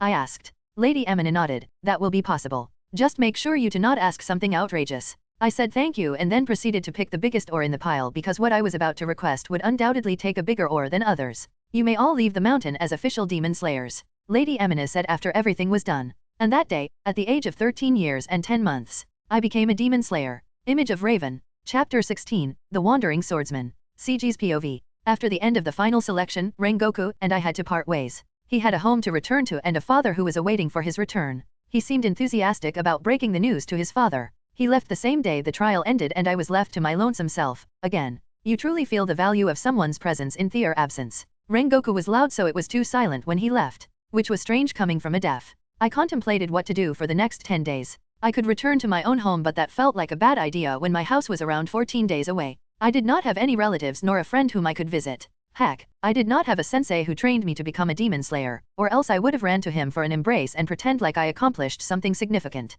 In the end, it was just me and Raven who, by the way, had decided to make my hair her permanent nest. Luckily she was smart enough to be not shit and stuff on my head. I will shave my head if you get too annoying, I said while walking along the path that led to somewhere I did not care enough to know. Raven gently tapped on my head and said I would never shave my head because I cared too much about my looks. It was true. As I said before, I like beautiful things and I wouldn't like myself if I were not beautiful. And I did not mean that on a genetic level but on how I maintain my looks. I was always clean and neatly trimmed. I wouldn't like it even if the tiniest hair was out of order in my body or the smallest blemish marked my clothes. All of which might seem redundant to most but not for me and my eyes. I was also quite picky with how I dressed, preferring to wear things that suited me. Whatever I wore must be neat and tidy and fit me perfectly. I was also called a poor fashion enthusiast in my past life. So yes, I would never shave my head because I looked better with wavy exotic purple hair. Where are we going? Raven asked by tapping her small feet on my head. Nowhere, I said. We are going to roam around the mountains and forests like a Ronin while waiting for my first mission and Nichirin blade.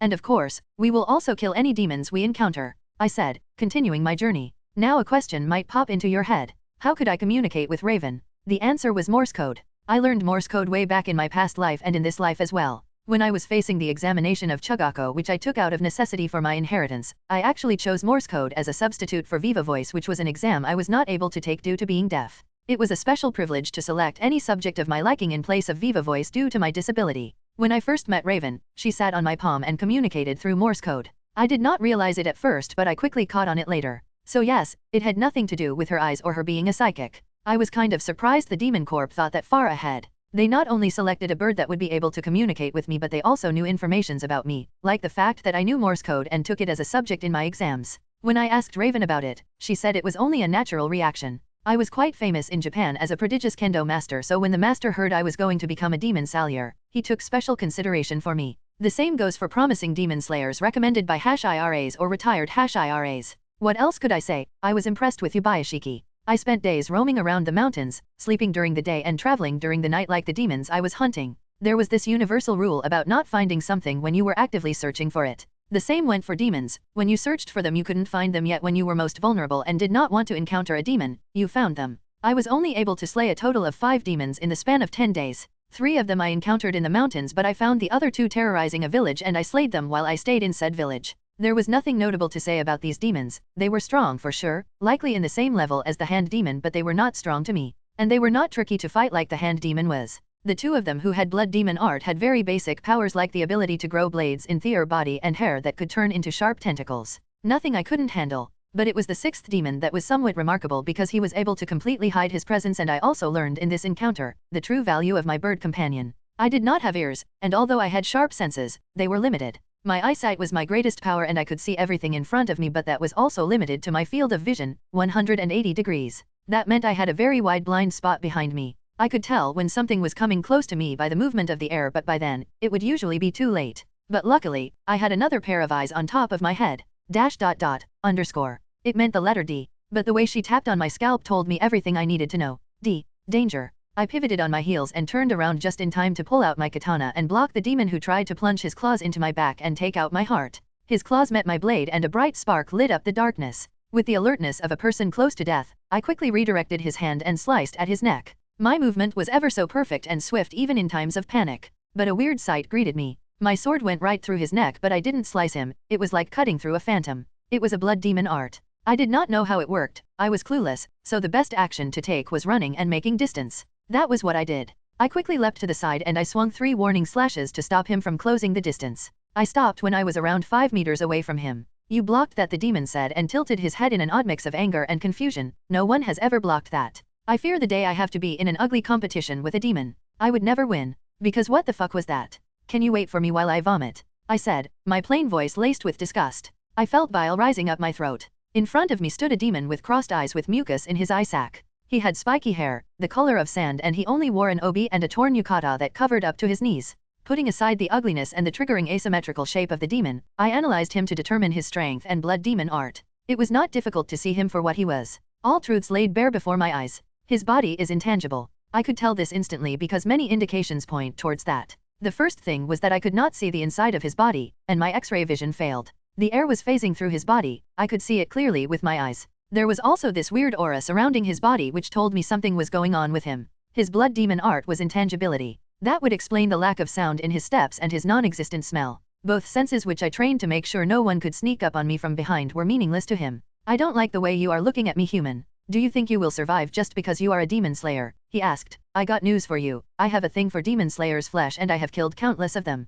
He burst forward with incredible speed. He left cobweb cracks on the ground due to his powerful legs pushing him off. The air exploded out and so did he. The action was predicted but only at the last few seconds. The fact that I could not see inside of his body was clearly a disadvantage. But when he pushed off the ground, that was when his intangibly ended and his body became visible. I learned many things from that, and he also told me many things about himself. He could become intangible but he could not attack while doing so. He also could not make parts of his body intangible. It was either all or nothing. He had 2 beating hearts in his chest, which was not uncommon for strong demons as it boosted their physical strength and made them a bit more durable to piercing. A peek at his muscles told me that he was exceptionally fast and was built for speed. But he lacked the sheer strength of most demons his caliber. Flame breathing, second form. My breath turned into flames and my sword left a trail of fire as I swung vertically upwards. It created a perfect arc that went up like the sun. Rising scorching Sunday. The demon's smile widened and he turned intangible. His movement became even bolder and he phased right through my attack and through me. I immediately turned around to see him shoot towards the forest. He landed horizontally on a tree before he launched himself at me again like a cannon. The branch of the tree was blown apart due to the sheer force. You're dying, he screamed. I turned my blade sideways and threw a horizontal slash at him, but just like before, he phased through my blade and right through my body. Ha ha ha ha ha, he laughed like a hyena. He thought he had gotten to my head. He was infinitely amused seeing my attacks become void in front of his blood demon art. My lips curved too. This must be his usual strategy. Normal people could not differentiate when he was intangible or not, so he would attack multiple times from different angles like this. He constantly put the opponents on edge until he found openings he could take. Or better yet, he let his enemies tire themselves out. Humans were not like demons, exhaustion was a big issue for them. And it's not like they could ignore his bluff either, since they couldn't tell if he was intangible and he was literally too fast to even get a thought across. And in the case that they let their guard down, thinking he was about to fake another attack, he would make them regret that by taking their head. It was a flawless strategy, as the enemy would inevitably fall. Unless they're me. Because I had an advantage, I could tell exactly when he was going intangible and when he was real.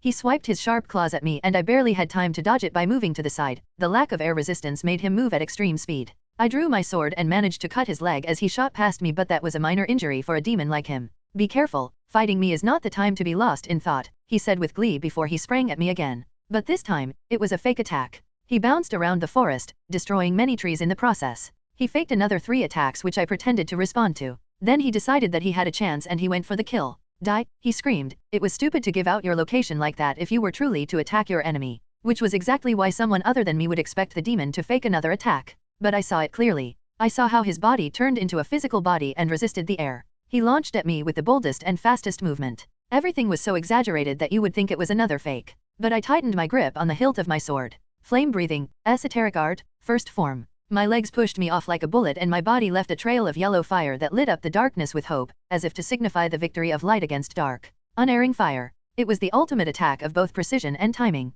My action was so smooth and perfect it looked like water breathing instead of flame breathing to spectators. The demon could only stare and witness his own death upon the reflection of my blade. His ugly eyes met my purple eyes at the last moment and he found no mercy. Even the tiniest fiber of my muscle did not hesitate while I chopped off his head in a single swing. It was at the perfect moment when he was not intangible, the exact angle from where he wouldn't see it coming and the right distance that gave him enough time to despair but not enough room to act. Disappear, vermin, my final words, and then his body disintegrated without even hitting the ground. Flame breathing was extremely effective not only because it boosted the user's strength but it also made the Nichirin blade more effective. I sheathed my sword and I sank the last of my breath with the gentle click of the sheath. Then without another word, I continued my journey. It was already 11 days since the final selection, so I should be getting my first mission and Nichirin blade soon. And just like I thought, a swordsmith arrived in the morning. Chapter 17, Nichirin blade. Third POV. Your sword has arrived, young man. Get up. I was able to barely make out his words due to a mixture of drowsiness and the sudden brightness after closing my eyes for too long. I did a quick scan of where I was, under the shade of a giant tree in the Kabujitsu mountain. I remembered going to sleep under the shade after the sun had risen up. Good morning, sir, I said with a yawn while stretching my limbs. I rubbed my eyes to reduce the heaviness of my eyelids while the person in front of me released a sigh. It's afternoon, he said, and a quick peek at his attire told me that he was a demon slayer corpse swordsmith. He had the signature mask as well. Then good afternoon. I know you young demon slayers are working hard, but it's not healthy to live like that. A man is made to work during the day and rest at night, he said, and looking through his mask, I saw that he was on the older side. I'll keep that in mind, I said, although I was not sure if I would follow the advice. I didn't believe I would be able to sleep peacefully at night. Anyways, here is your Nichirin blade, he said, and revealed the giant long sword he was carrying behind him. I stood up and took the sword from his hand. It was just like a normal katana, except it was twice as long and the hilt was also longer, allowing for a two-handed use. Never thought someone would order an otoki for demon slaying. I have only made such swords for ceremonial purposes, so I was unsure, but I really lucked out on that one, he said with a proud smile on his face. It should be deadly if you can use it correctly. Otoki, a Japanese equivalent of the claymore. It was a long katana made to be wielded with both hands and was rarely used in combat due to its inefficiency. The length of the sword reached past my shoulder. I pulled out the sword from its sheath and admired how the sun reflected on the sharp blade. It's beautiful, I admired. I could see in vivid detail how well crafted the blade was. It made me take another look at the smith who was able to create such a marvelous blade. What is your name? I asked. I needed to know his name. Hattori Kanazuka, he answered with a nod. Thank you for making my blade, I said with a respectful bow. His smile widened and he waved me off. No, I was simply doing my job. I should be the one thanking you since your request gave me a new thing to work on instead of crafting the usual swords. Enough pleasantry, come on, take out the sword. You know the reason why us swordsmiths always deliver the Nichirin blade personally is because we want to see the color changing, so don't keep me waiting, he said. Right, I replied and withdrew the blade completely from its sheath. I was able to hold it in one hand with ease, and when I did, the sword started changing its color. It started from the base until the color spread to the tips. A dark purple blade. That's magnificent.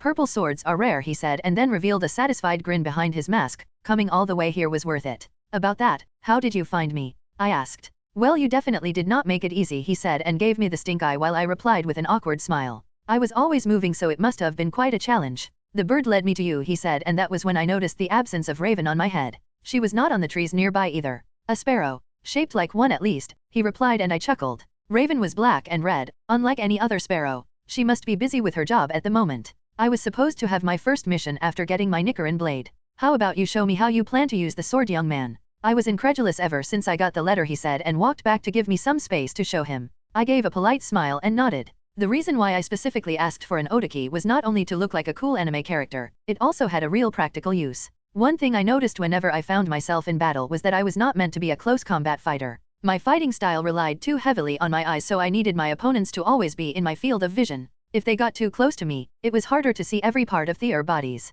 I would have made for an excellent marksman, but since that was not a viable option, I had to look for an alternative to increase my range. The solution I came up with was wielding a long sword. That way I could always keep my opponents at a good distance where I could see every part of their bodies. The long distance would also allow me to anticipate their moves better. All in all, it was an advantage for me. I wielded the sword in one hand. The weight was almost 3 times that of a normal Nichirin blade, but since I was stronger than most, it did not affect me much. There was also puberty. I planned to capitalize on this phase of my life to get stronger. I would develop my strength to the point that wielding an Otaki would feel like wielding a normal blade. The Otaki was not only heavier but longer than a katana. That usually made the wielder slower and sometimes even weaker. Not for me though. I had perfect movement which allowed me to easily wield the Otaki. It reduced all the waste movements that came with using an Otaki. I was also able to balance the weight of the sword perfectly, which made the heavy weight nearly irrelevant when swinging. My eyes allowed me to perfectly read my opponent and the rhythm of battles. With this, I had impeccable timing which should make up for my lack of speed. In short, I had perfect precision and timing to make up for the disadvantage that came with the Otaki.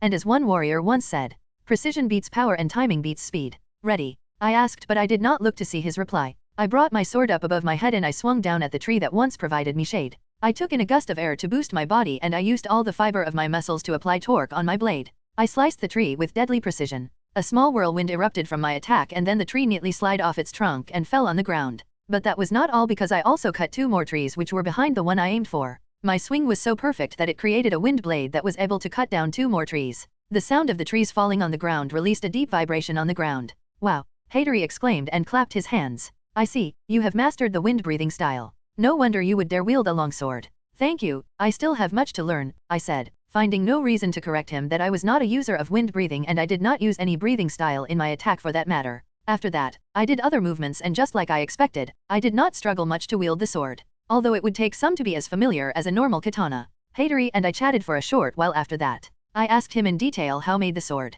I also inquired if it would be possible for him to make a bow and Nichirin-tipped arrow for me in the future. It was a genuine idea I had for a weapon. In return, he asked me if he could look at my normal katana. I said yes and handed my katana to him. It was made of normal steel, but it was crafted by one of the greatest smiths in Japan. This is truly a work of art. Who was the swordsmith? He asked while inspecting the sword. Gassen Sadakazu. He was given the title Imperial Artist, which is the highest title the Japanese government can give an artist. I said, if not for my kendo master's request and my victory in the nationals, I would never be able to even hold Gassen's work. They are in great demand. I said, I'm sure it is. Wow, he said while inspecting the tiniest detail of the katana. It felt like he was able to see just as much as me at the moment. If you want, you can hold on to it since I no longer have use for the sword. It will just be a heavy burden in my travels. I said. Well, if you say so, he said with shining eyes. He was excited. Hattori left soon after that since he also had other deliveries and a ton of work back at home. I was left alone in the forest, so I took the time to train with my new sword again. I also strapped the sheath on my back since I was not able to the sword on my waist like a normal katana.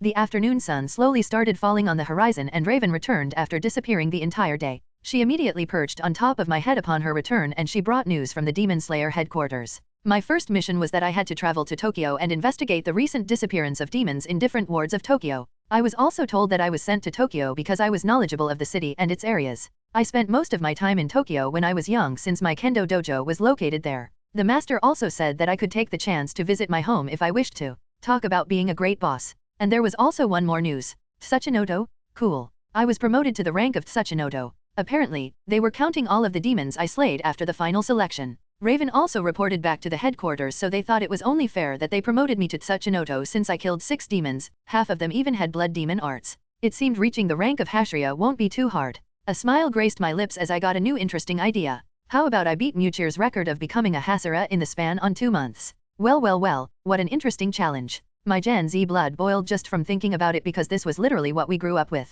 Speedrunning. Watch me speedrun to Hashira. Sounds like the title of a YouTube video, or in this case, the title of a chapter. Image of the sword.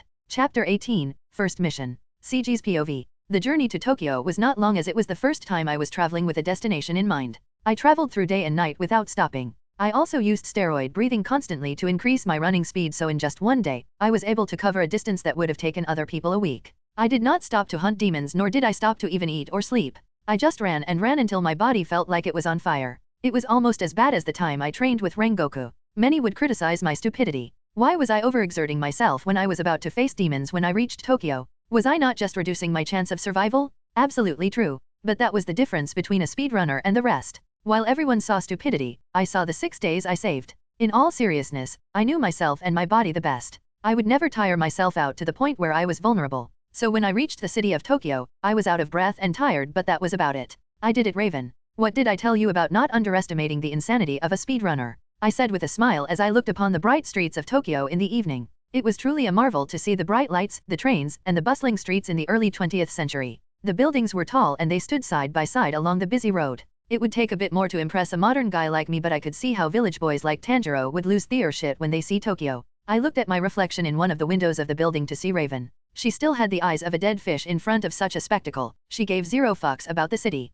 I shook my head in defeat and began walking along the roads with the pedestrians. I may have reached Tokyo, but I still did not know exactly where I was. I saw a bright light in the distance and just ran towards it. The first thing I should do was find out which ward I was in. Then I would head towards the ward with the missing people. The people of the city were mostly dressed in Japanese traditional clothes, but there were also plenty of people either wearing suits or dressed in Western-style clothes. Modernity was still associated with Western countries, so there were people who wanted to live and behave as Westerners. World War I did not affect Japan much, so there was a sense of prosperity in a big city like Tokyo. There were lots of foreigners in the city as well, and business were booming. I walked through the crowd and my Demon Slayer clothes along with the huge sword strapped on my back attracted lots of gazes. I just gave a creepy glare to the men who stared too much while I winked at the ladies. What can I say? I was an attractive bloke. Just like some ladies were appreciating my good looks, I was also appreciating theirs. Now a question, what would you do if you had X-ray vision built into your eyes and you met attractive Japanese ladies, housewives even? I would not reveal what I did as my lawyer kindly advised me to, but let's just say some bazookas were sealed under the modest yukatas.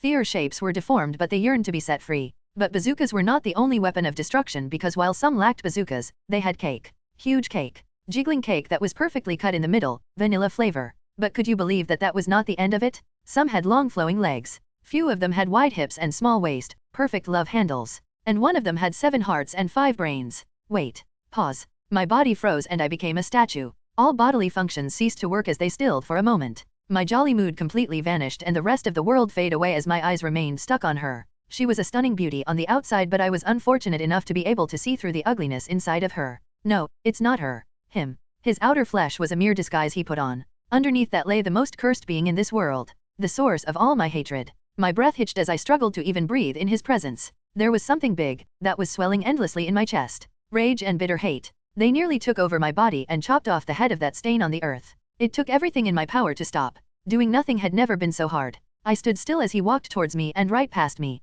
I will kill you. The sentence managed to slip out of my lips, although I was unaware of it. It was only when she turned around to glare me in the eye did I realize I had blurted the sentence out. He knew that I was a demon slayer from my outfit, and he knew what I meant with that word. He realized I knew what he was. Then a great pressure decided upon my shoulder. Killing intent so thick I could taste blood in my mouth assaulted my senses. My body shook. It was the same feeling I got that night. He was so much stronger than me it hurts to even exist in front of him. My eyes saw how his nails extended into a claw and he swiped at me. My body moved to dodge the attack and it was successful. It was the fastest movement I had ever witnessed, even though it was a causal swing of his hands. But I could read him. He seemed to be caught off guard by my action as his feminine features morphed into something sinister. Yet we were in the middle of the street, so he decided to leave me alone for now. He walked away. I remained in my place. My heart was a beating mess of fear and anger, panic, and hatred. My body was covered in sweat at the encounter. Fuck. Fuck. Fuck. I grabbed the skin of my chest and continued walking again. It was a short yet valuable encounter for me. It opened my eyes to how strong I still needed to get. I finally fell down and vomited on the ground. My heart pounded in my chest and my vision got blurry. What was happening? It was an anxiety attack, but why? Was it because meeting him reminded me of that night? Even so, why was I on the ground and writhing like a worm? Though I had grown past this, I thought I had become stronger. No, no, no. The images started appearing in my mind. I closed my eyes to stop, but I couldn't stop seeing them. I will kill him. I will kill him. I swear. I swear. Musen Kibutsuji. Chapter 19, Let's Talk. CG's POV. Holy fucking shit. If I got a penny for every time a demon came into my life and made me want to roll over and die, I would have too. It's not much, but fucking hell, why'd it happen twice? What were the chances that in my very first mission as a demon slayer, I would encounter the literal demon king? The chances were so slim that it was a clear indication of my remarkable fate in this world. For real, this was the type of shit experienced only by the main characters, or the side character who would soon die to show just how scary and brutal the main villain was. Hopefully, I was neither, and I haven't realized the third option yet. The Asakusa ward of Tokyo was the place I found myself in. It was also the place where the Demon King was hiding in plain sight, blending in with the thousands upon thousands of humans living here. I'd assumed it must be quite easy to do so since he could shapeshift on command. Heck, he was in his women form when I met him, but I was sure he would have changed that form by now. I quickly went to the direction opposite to where Musen went, and I also prepared myself to leave the city. Honestly, fuck the mission. The culprit behind the missing people was obviously Walmart Michael Jackson here, and I was like 5 years and 10 more training arcs away from being at his level. So I decided to leave the city as soon as possible, which was about the easiest decision I made in my life. I put a hand on my heart and felt my heartbeat calming down. It was embarrassing to say, but his simple presence reminded me of the most traumatizing event that happened in my life. I completely lost my cool because of that, which was totally not cool. I knew I had serious unresolved issues from both lives, but I did not like confronting them. Instead, I found a loophole of ignoring all of those problems or traumas, and I learned that if ignored them long enough, most wounds heal with time. This one would too. When I am the strongest demon slayer and when I drive the demons to extinction, all of these traumas will be solved. Like I said, I just need time. Time will heal me. Watch where you are going, idiot. I saw a man on the train scream at me as I barely crossed the rail. I wanted to scream back that I couldn't help it. I was running for my literally life right now, but I chose to keep my mouth shut and continue to leave the city. Third POV.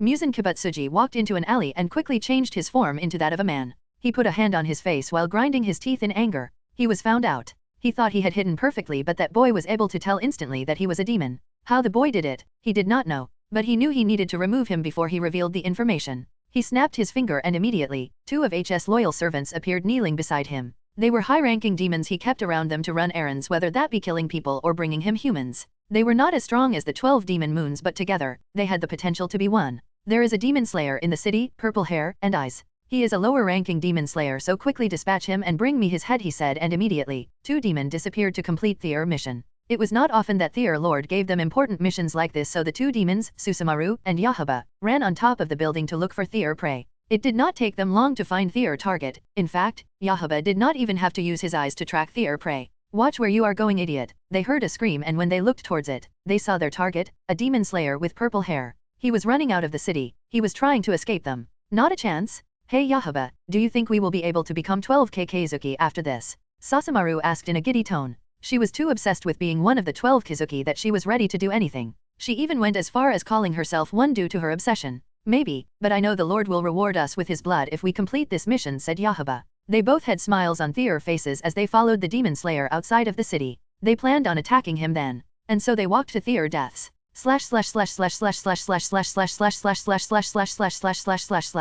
CG's POV. I was being followed, which was a lot creepier than it sounds, especially when it was a bird on top of your head who told you that you were being followed. At first, I thought it was Musen, but then she told me that they were 2 demons, a girl and a boy. Relief instantly washed over me as I realized it was not the demon lord. Instead of coming after me himself, he had sent 2 of his underlings to deal with me, and from the description, I think I know exactly who they were. Susumaru and Yahaba. They were one of the earliest demons Tanjiro encountered in the series. If I remember correctly, they were one of the lower moons. But I was not too worried since they were pretty weak, being killed by Tanjiro before he even acquired sun breathing. If I had to rate my current state, I would put myself in the same rank as a weak Hashira. I was at the level of strength where I was not really afraid of the lower moons. So when I finally reached far enough from the city, I stopped in my tracks. I slowly pulled out the sword on my back and then I turned around to gaze at the 2 demons who were following me. Weak. The word left my mouth unintentionally. Just from looking at them, I could tell that they were nowhere near the level of a lower moon. Maybe they were even weaker than when Tanjiro met them. But it was not a bad thing.